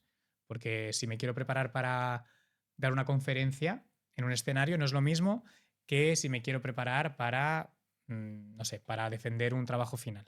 ¿Vale? Va a ser como diferente. Pero me prepararía en las dos, tanto en la observación no consciente como en la corporalidad propia consciente. Luego, una muy importante es en el paraverbal, en la oratoria. Creo que eso es otra rama de la comunicación no verbal muy importante para que tu mensaje cale muy bien. El cómo hablo, cómo lo digo, la entonación, el volumen, el quitar todas estas muletillas que tenemos todos y que con entrenamiento se pueden eliminar y puedes dar un mensaje mucho más fiable, que se reciba como algo más certero y mira, ves, yo ahora ya acabo de hacer de una Ujú. muletilla. Hay que ser consciente de ello. Pero eso, que dar mensajes mucho más potentes a la gente. Entonces, el paraverbal y luego algo de neurociencia creo que también puede ayudar para conocer toda la parte biológica y todas aquellas conexiones neuronales que tenemos de ¿y por qué estoy respondiendo yo? ¿Y por qué mi cuerpo responde de esta manera? ¿Y por qué cuando yo hablo de un tema tengo esta de mi cara más presente o esta otra? ¿O por qué tengo X reacciones? Pues la neurociencia puede dar significado científico a ese porqué de esas conexiones neuronales que creo que pueden completar pues, la formación. Has hablado de neurociencia. Cuando rechazamos nuestra vulnerabilidad, eso se refleja en nuestra comunicación no verbal. El otro lo puede apreciar que somos vulnerables. ¿Cuándo la rechazamos? Sí, Pues sí, porque estás en lucha. Estás en una lucha constante entre esa vulnerabilidad que a lo mejor sí que está intrínseca y aparece por X situaciones que hayas vivido y lo que, lo que estás queriendo mostrar. Sí que la hay porque tú estás más activado mentalmente y a modo cognitivo tu cerebro está trabajando mucho más, por tanto hay una mayor carga cognitiva y un mayor control de tu lenguaje corporal. Entonces eso sí que se va a percibir. La otra persona lo va, a lo mejor no le da nombre si no está entrenada, pero lo va a percibir por las neuronas espejo que hemos hablado antes. Lo va a ver que algo no cuadra. Iván, cuando alguien nos invade nuestro espacio, ya en una comunicación o en un espacio así reducido, ¿cómo poder salir de esa situación? Vale, pues diría que lo simple es irse. Pero, pues mira, yo parto de la sinceridad y de la honestidad y de ser mm, honesto, humilde, porque no hay que dañar a nadie, y con esa parte de asertividad, yo creo que puede ayudar al otro y te puede ayudar a ti a ser sincero y a verbalizarlo. Entonces, partimos otra vez del punto que yo hablaba de de la relación, de ese espacio de autenticidad, ese espacio ARE, que es asertivo, reflexivo y empático. Pues si yo si tú me estás invadiendo físicamente, porque hay gente que lo hace inconscientemente, son muy tocones, se acercan mucho, además los latinos lo somos más. eh, Más que a lo mejor un asiático o más que a lo mejor alguien del norte de Europa. Y hay gente que le puede molestar.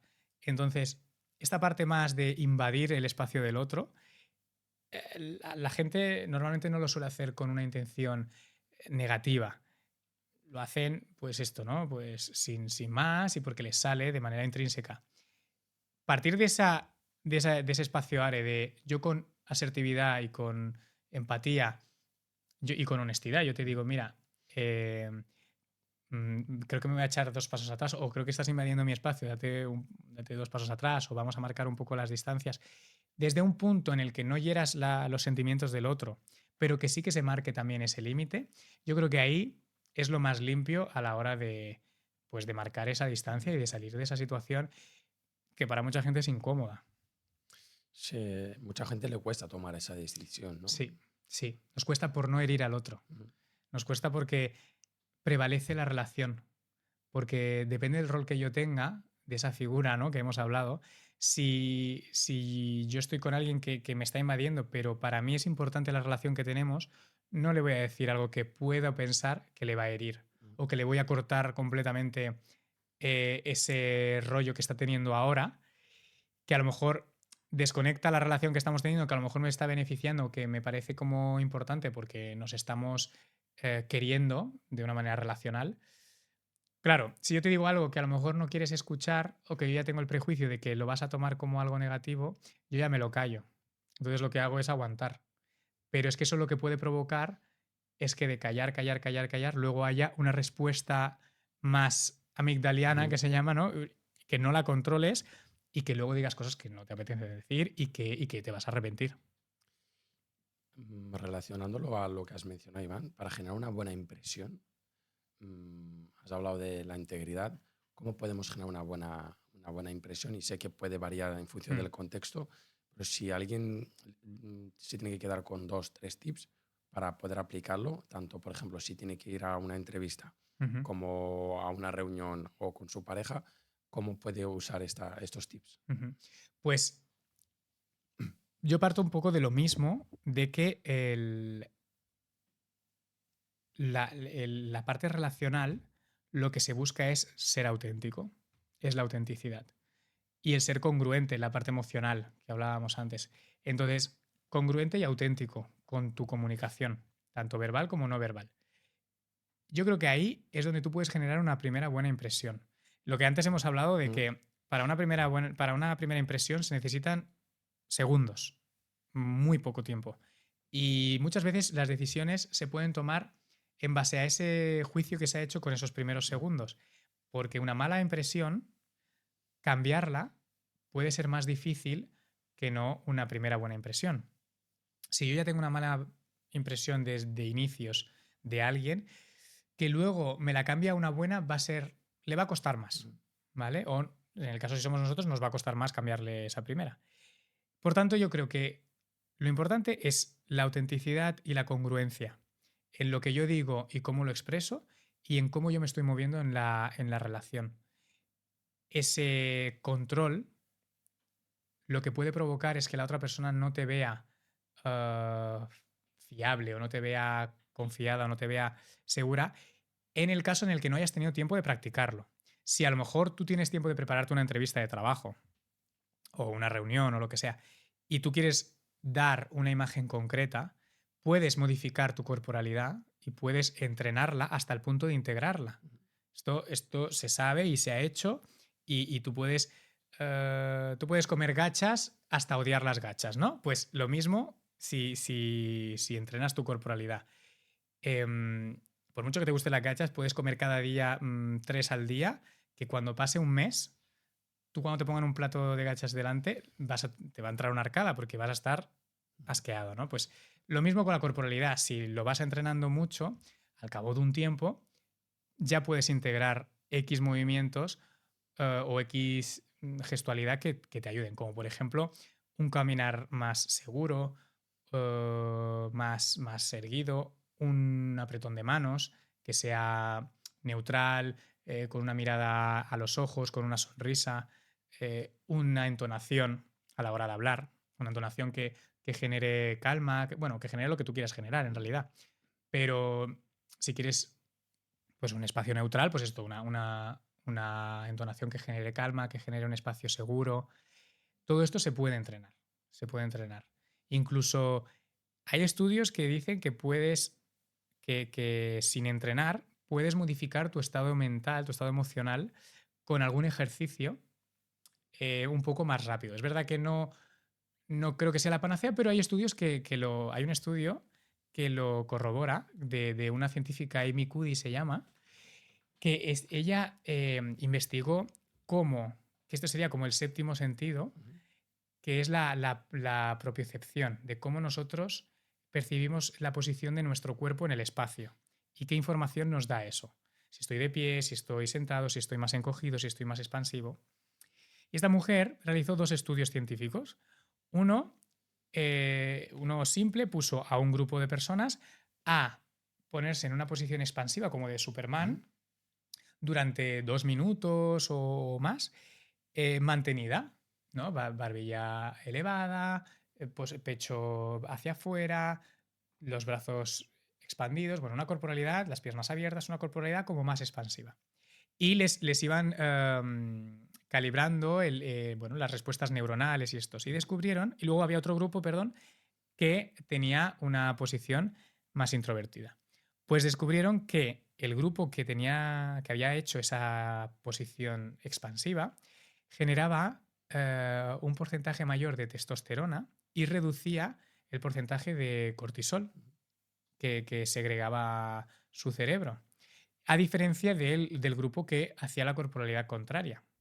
Y luego cogió en un segundo estudio y precisamente en entrevistas de trabajo cogió y puso un grupo experimental en una sala y iban pasando individualmente e iban haciendo durante X tiempo, un grupo hacía antes de la entrevista de trabajo esa posición de corporalidad expansiva y el otro grupo la contraria, una corporalidad encogida. Y después pasaban a una sala donde tenían una entrevista de trabajo, una simulación, con un entrevistador neutral, que era mismas preguntas y mismas emociones con ambos grupos, ambas personas. Esas entrevistas se grababan y se las proyectaban a un tercer grupo de personas. Y ese tercer grupo, sin saber lo que había pasado previamente, seleccionaba a quién escogerían como candidatos del trabajo y salía en un porcentaje mayor a las personas que habían tenido una corporalidad expansiva minutos antes. O sea, ya la percepción de un tercero ya puede cambiar simplemente porque 2 o 3 minutos antes ya hayas hecho una corporalidad expansiva.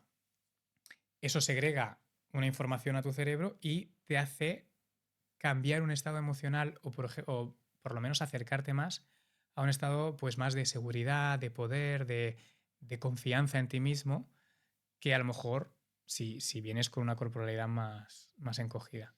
Así que se puede, pero se requiere de mucho entrenamiento. Ya me veo, Iván, yendo así. Antes de venir al podcast, en el avión. Hostia. O con tu pareja, ¿no? Que vayas Sí, así. antes. El Iván ha exacto. dicho que... Lo importante es hacerlo antes, a lo mejor mientras te estás cambiando en el baño. Hostia. Sí, que no te vea mucha gente. La primera impresión que has hablado, Iván, Mm, entra por los ojos, ¿no? Es decir, antes de que incluso hable. mm. El tema de la vestimenta y todo, ¿puede llegar a modificar la percepción que tiene la otra persona? Sí. Claro, es que las personas percibimos el mundo y la realidad por los sentidos. Al fin y al cabo, Ujú. es eso. Yo sé lo que es una mesa porque la veo, porque la toco, porque, bueno, escuchar no emite muchos Ujú. sonidos, pero incluso la puedo oler. Entonces, las personas perciben la realidad por los sentidos. El primer sentido que podemos activar en una entrevista es la vista, cuando ya el candidato entra por la puerta. Y sí, ya das información con tu ropa. No es lo mismo una persona que entre a una entrevista en bermudas y chanclas que entre en smoking. Tampoco es lo mismo que vayas a una entrevista de trabajo, a lo mejor para un puesto más social, y vas vestido de smoking, donde a lo mejor esa vestimenta no encaja mucho con el tipo de trabajo, que si vas vestido con unos vaqueros y una camiseta o un jersey normal, ¿vale? Es adaptarse un poco al contexto y a la circunstancia. Fíjate que para llamar la atención, que antes lo mencionabas, haces lo contrario Mm, para llamar la atención. sí, ¿Tú crees que es una estrategia también que se puede utilizar, usar lo contrario para llamar la atención esa? claro, claro. Si tu fin es ese, lo puedes utilizar. Es arriesgado. A lo mejor en una entrevista de trabajo yo no lo usaría. No Eso sé qué sí. tipo de respuesta querrías, pero sí, claro que sí. Si tu intención es captar la atención de alguien, porque lo que quieres es esto, es captar Ujú. la atención, es mostrarte como alguien sorpresivo, como alguien interesante, bueno, lo que hacen los magos, ¿no? El mago no, lo único que hace es llevar tu atención a un punto y por detrás están pasando otras cosas, pero tu atención te la hace ahí y la exagera Ujú. para que todos tus sentidos vayan a eso, ¿no?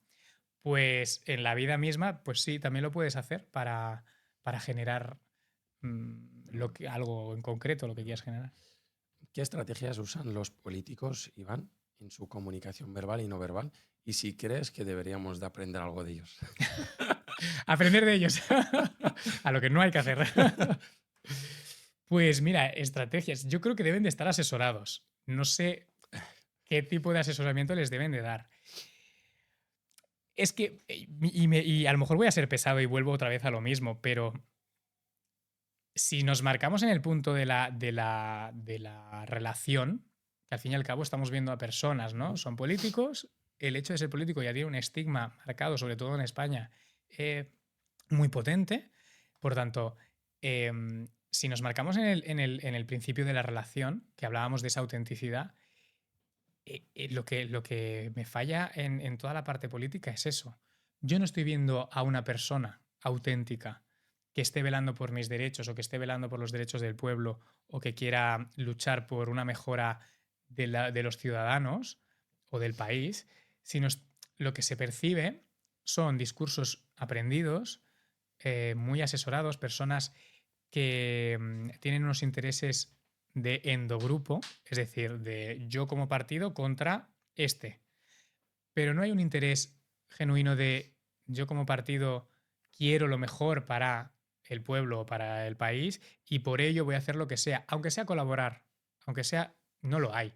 Entonces la imagen que estamos recibiendo es de cero autenticidad, por tanto, no conecto, no conectamos con ninguno, yo no me puedo identificar con alguno y vemos una comunicación basada en el reproche, en el tú hiciste, en el yo hice, en el... Claro, ahí yo no me siento identificado con esta lucha, con esta... Entonces, hay mucho que cambiar y poco que aprender.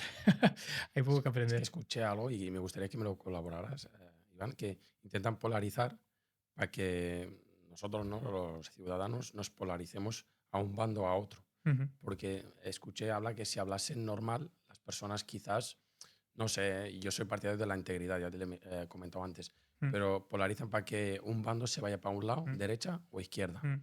Sí, sí, sí.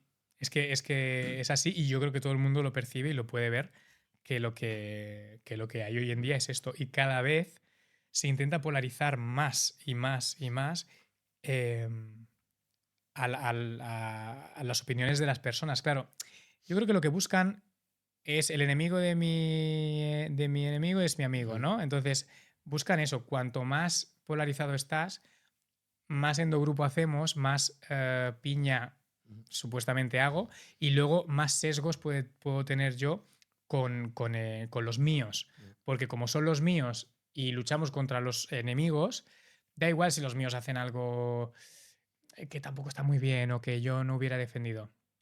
Da igual, porque son los míos. Y lo otro peor. Entonces yo creo que buscan un poco... No es buscar un bien común, es buscar mis aliados y que me defiendan a capa y espada, ¿no? Sí, sí, sí, sí que se busca. Hemos hablado de las emociones, Iván. ¿Se puede controlar nuestras emociones, sobre todo en la parte inconsciente que antes has mencionado muy bien de nuestro lenguaje no verbal? Mm. ¿Se puede? Se puede, no todo. Hostia. No todo. No, no, porque además somos seres emocionales, tomamos decisiones a través de las emociones. Nosotros luego lo podemos llevar a la razón para justificar si eso que hemos hecho está bien o mal, pero nuestra decisión de comprarme, yo qué sé, una chaqueta, la he hecho partiendo de una emoción, de un deseo, de una necesidad, de un, pues esto me va a quedar bien, ostras, pues me la he puesto y verme en el espejo me está generando algo. Esto es una decisión, comprar, pero todo el resto de nuestra vida es lo mismo. Entonces, nuestro cerebro está en constante movimiento y activación y todo el rato pasamos por diferentes emociones. Podemos controlarlas en el punto de aprender a transitarlas, porque controlarlas no significa bloquearlas, porque si las bloqueo llega un momento que me ganan y que me superan y que al final me controlan ellas a mí. Pero aprender a transitarlas creo que sí que puede ser un buen ejercicio para controlarlas de alguna manera y que no te invadan o que no te secuestren, ¿no? De una manera que al final hagas cosas que tú no hubieras hecho en otro punto. Muy bueno. El tema de detectar a una mentira, es decir, cuando ya sabemos que no puedes controlar tu lenguaje no verbal, Mm, eh, antes también lo has mencionado, podemos llegar a saber si uno miente.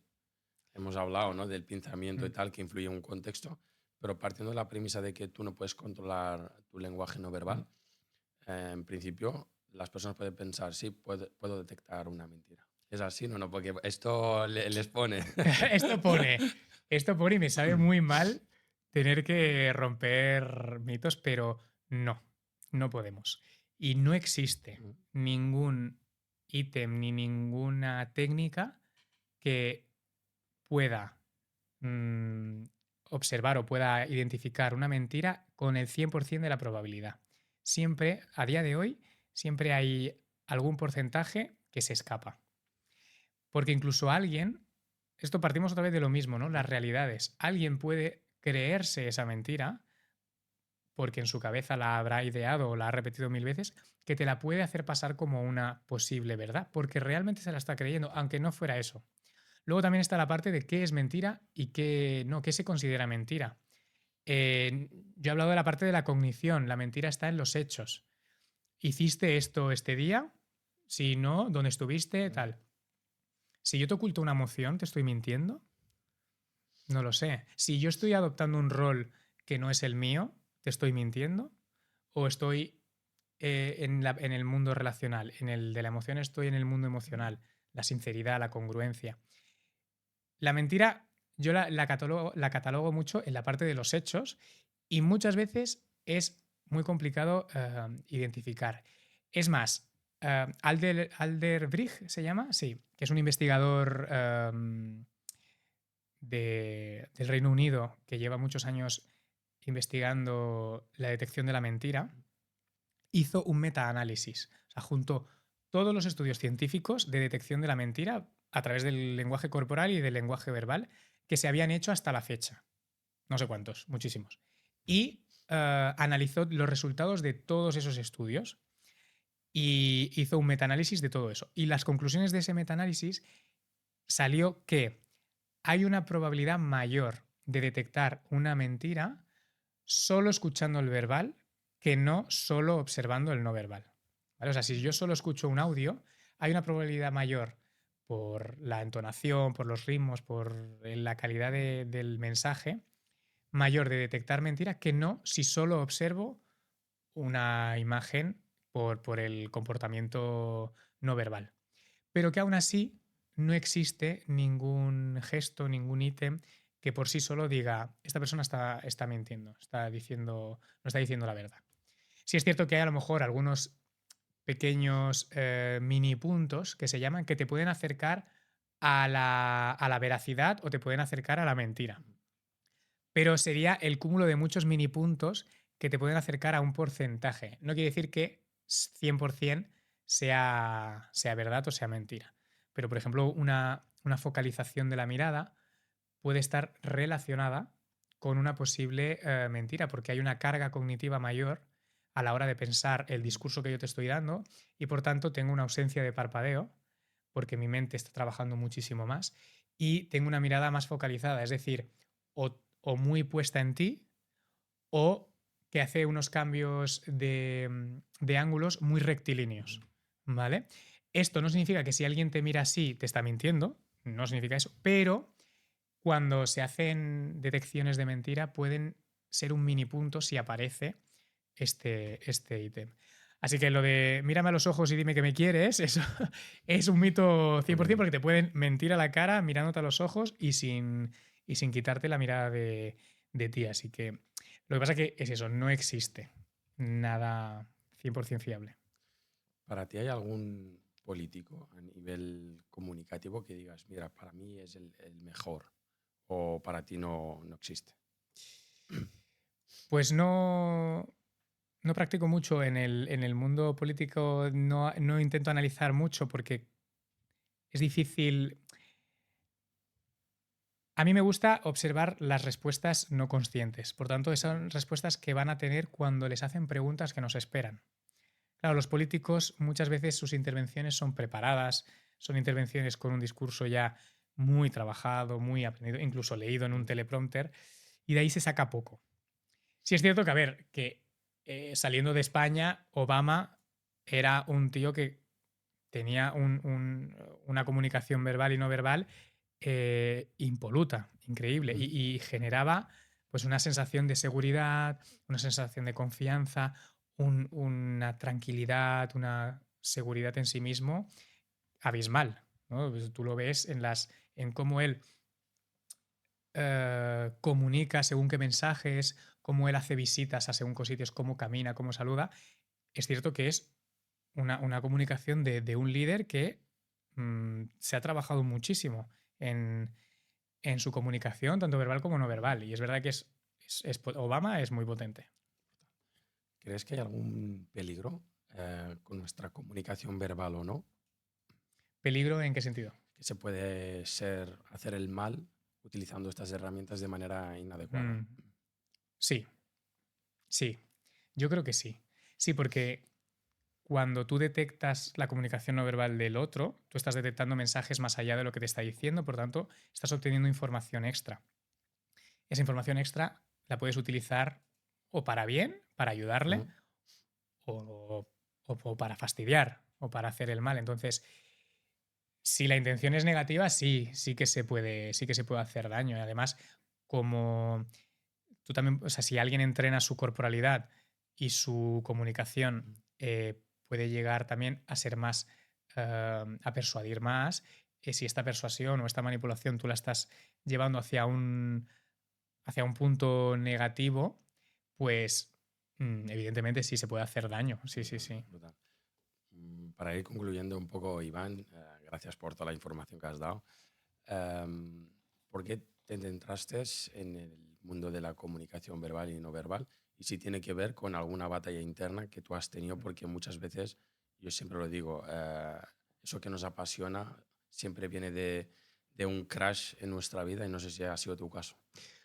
Pues mira, aún me pregunto el por qué, ¿eh? Ujú. Pero creo que Vamos a tengo, descubrirlo. tengo identificado algo. Sí es cierto que, como he dicho antes, yo vengo de un barrio de Palma de Mallorca, barrio obrero, donde hay más bares que por metro cuadrado que árboles. O sea, familia Ujú. humilde, trabajadora, bien. Y vengo de una familia donde con el paso de los años he descubierto que ha sido como muy dada a la comunidad, ¿no? Pues tenía un padre, bueno, está vivo.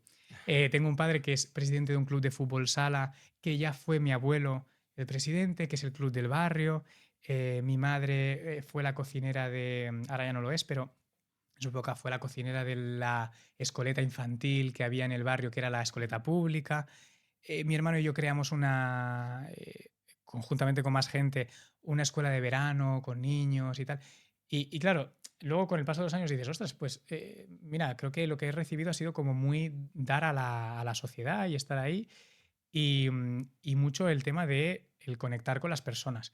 Después yo he estudiado educación social y he trabajado en diferentes contextos, yo con 22 años entré en la prisión de Palma en el módulo de salud mental. Claro, yo ahí era un baby metido en eso y era como, ¡fuah! ¿Cómo gestiono todo esto, no? Entonces percibía que era muy importante, más allá de todas las técnicas y habilidades que tenía, era conectar con la persona que tenía delante. Porque si no había esa conexión, si no se creaba ese vínculo o como diría un terapeuta, esa relación terapéutica, si no hay eso, todo lo demás no existe, ¿no?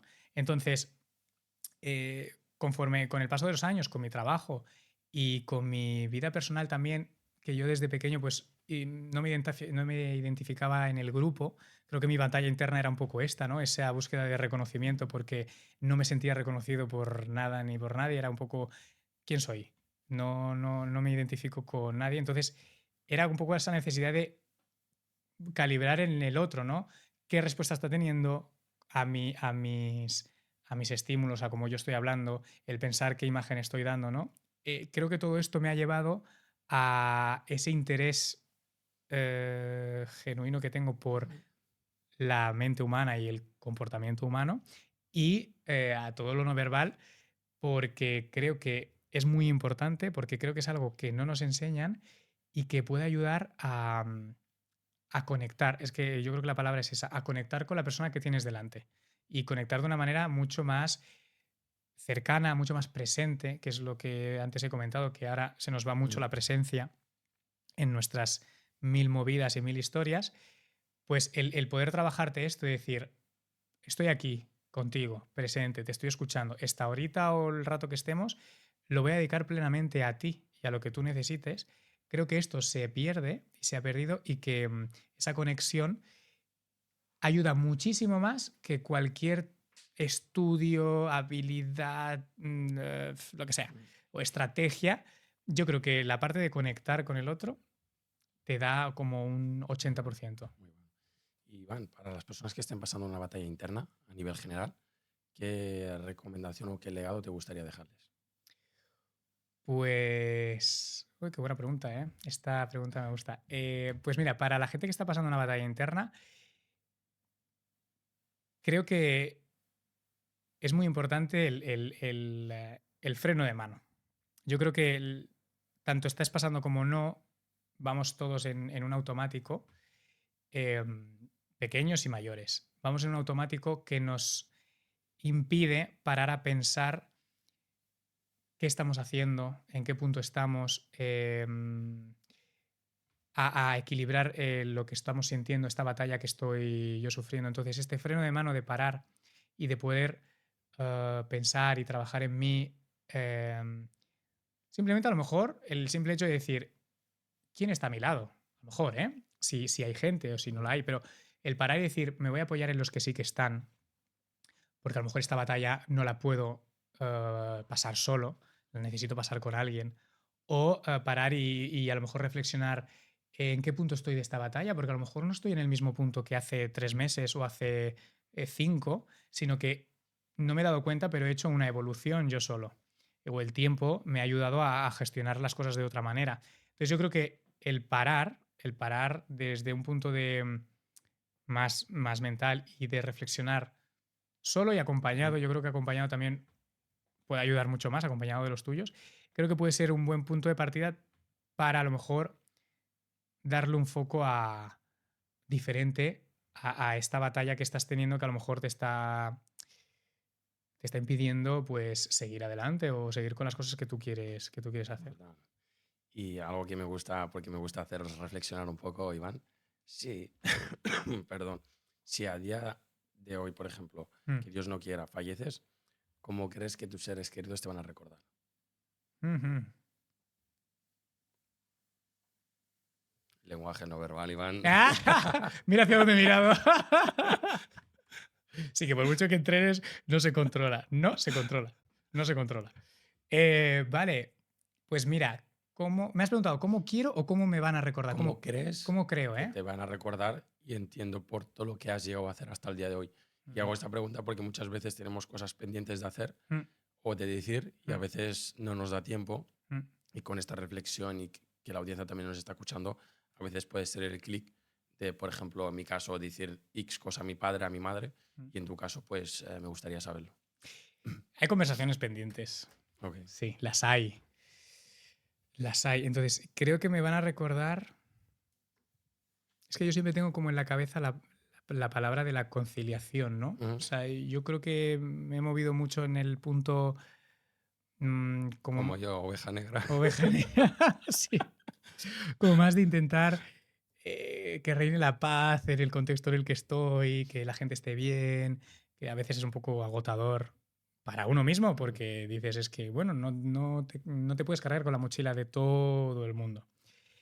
Y bueno, mira la profesión que he elegido. Al final, pues soy educador social, analista, o sea, al fin. Em, yo creo que me van a recordar como conciliador, como esa persona que intenta que esté la gente bien, que esté como el ambiente calmado, porque yo creo que me he movido mucho en el mundo desde ese valor o desde esa creencia, ¿no? Desde la parte de la igualdad, de intentar ser lo más humilde posible, del, del respetar a todo el mundo, que todo el mundo esté a gusto. Entonces yo creo que sí, que parte de ahí, lo que es verdad que eso, ahora que lo dices, te lleva a conversaciones pendientes. a- porque a veces hay gente que no te lo pide, ¿no? Esto de tienes de ser conciliador, pues a lo mejor tienes que dejar que la gente se enfade y que transite ese enfado. O a lo mejor va a pasar que la gente se enfade contigo y ya está, la has cagado, chico, no pasa nada. Asume y ya está. Entonces, bueno, pues esta parte creo que sí que es un tema pendiente y yo creo que me van a recordar como creo que es así, como un conciliador. Pues brutal. Mm. Muchísimas gracias, Iván, Muchas gracias a ti. por estar aquí conmigo. No sé si quieres añadir algo más. Nada, yo agradecerte a ti a invitarme y crear este espacio tan chulo. Muchísimas gracias y nos vamos a ir despidiendo. Chao. Chao. Gracias. Gracias a ti. Me lo he pasado súper bien. Muy bueno, tío. Súper bien.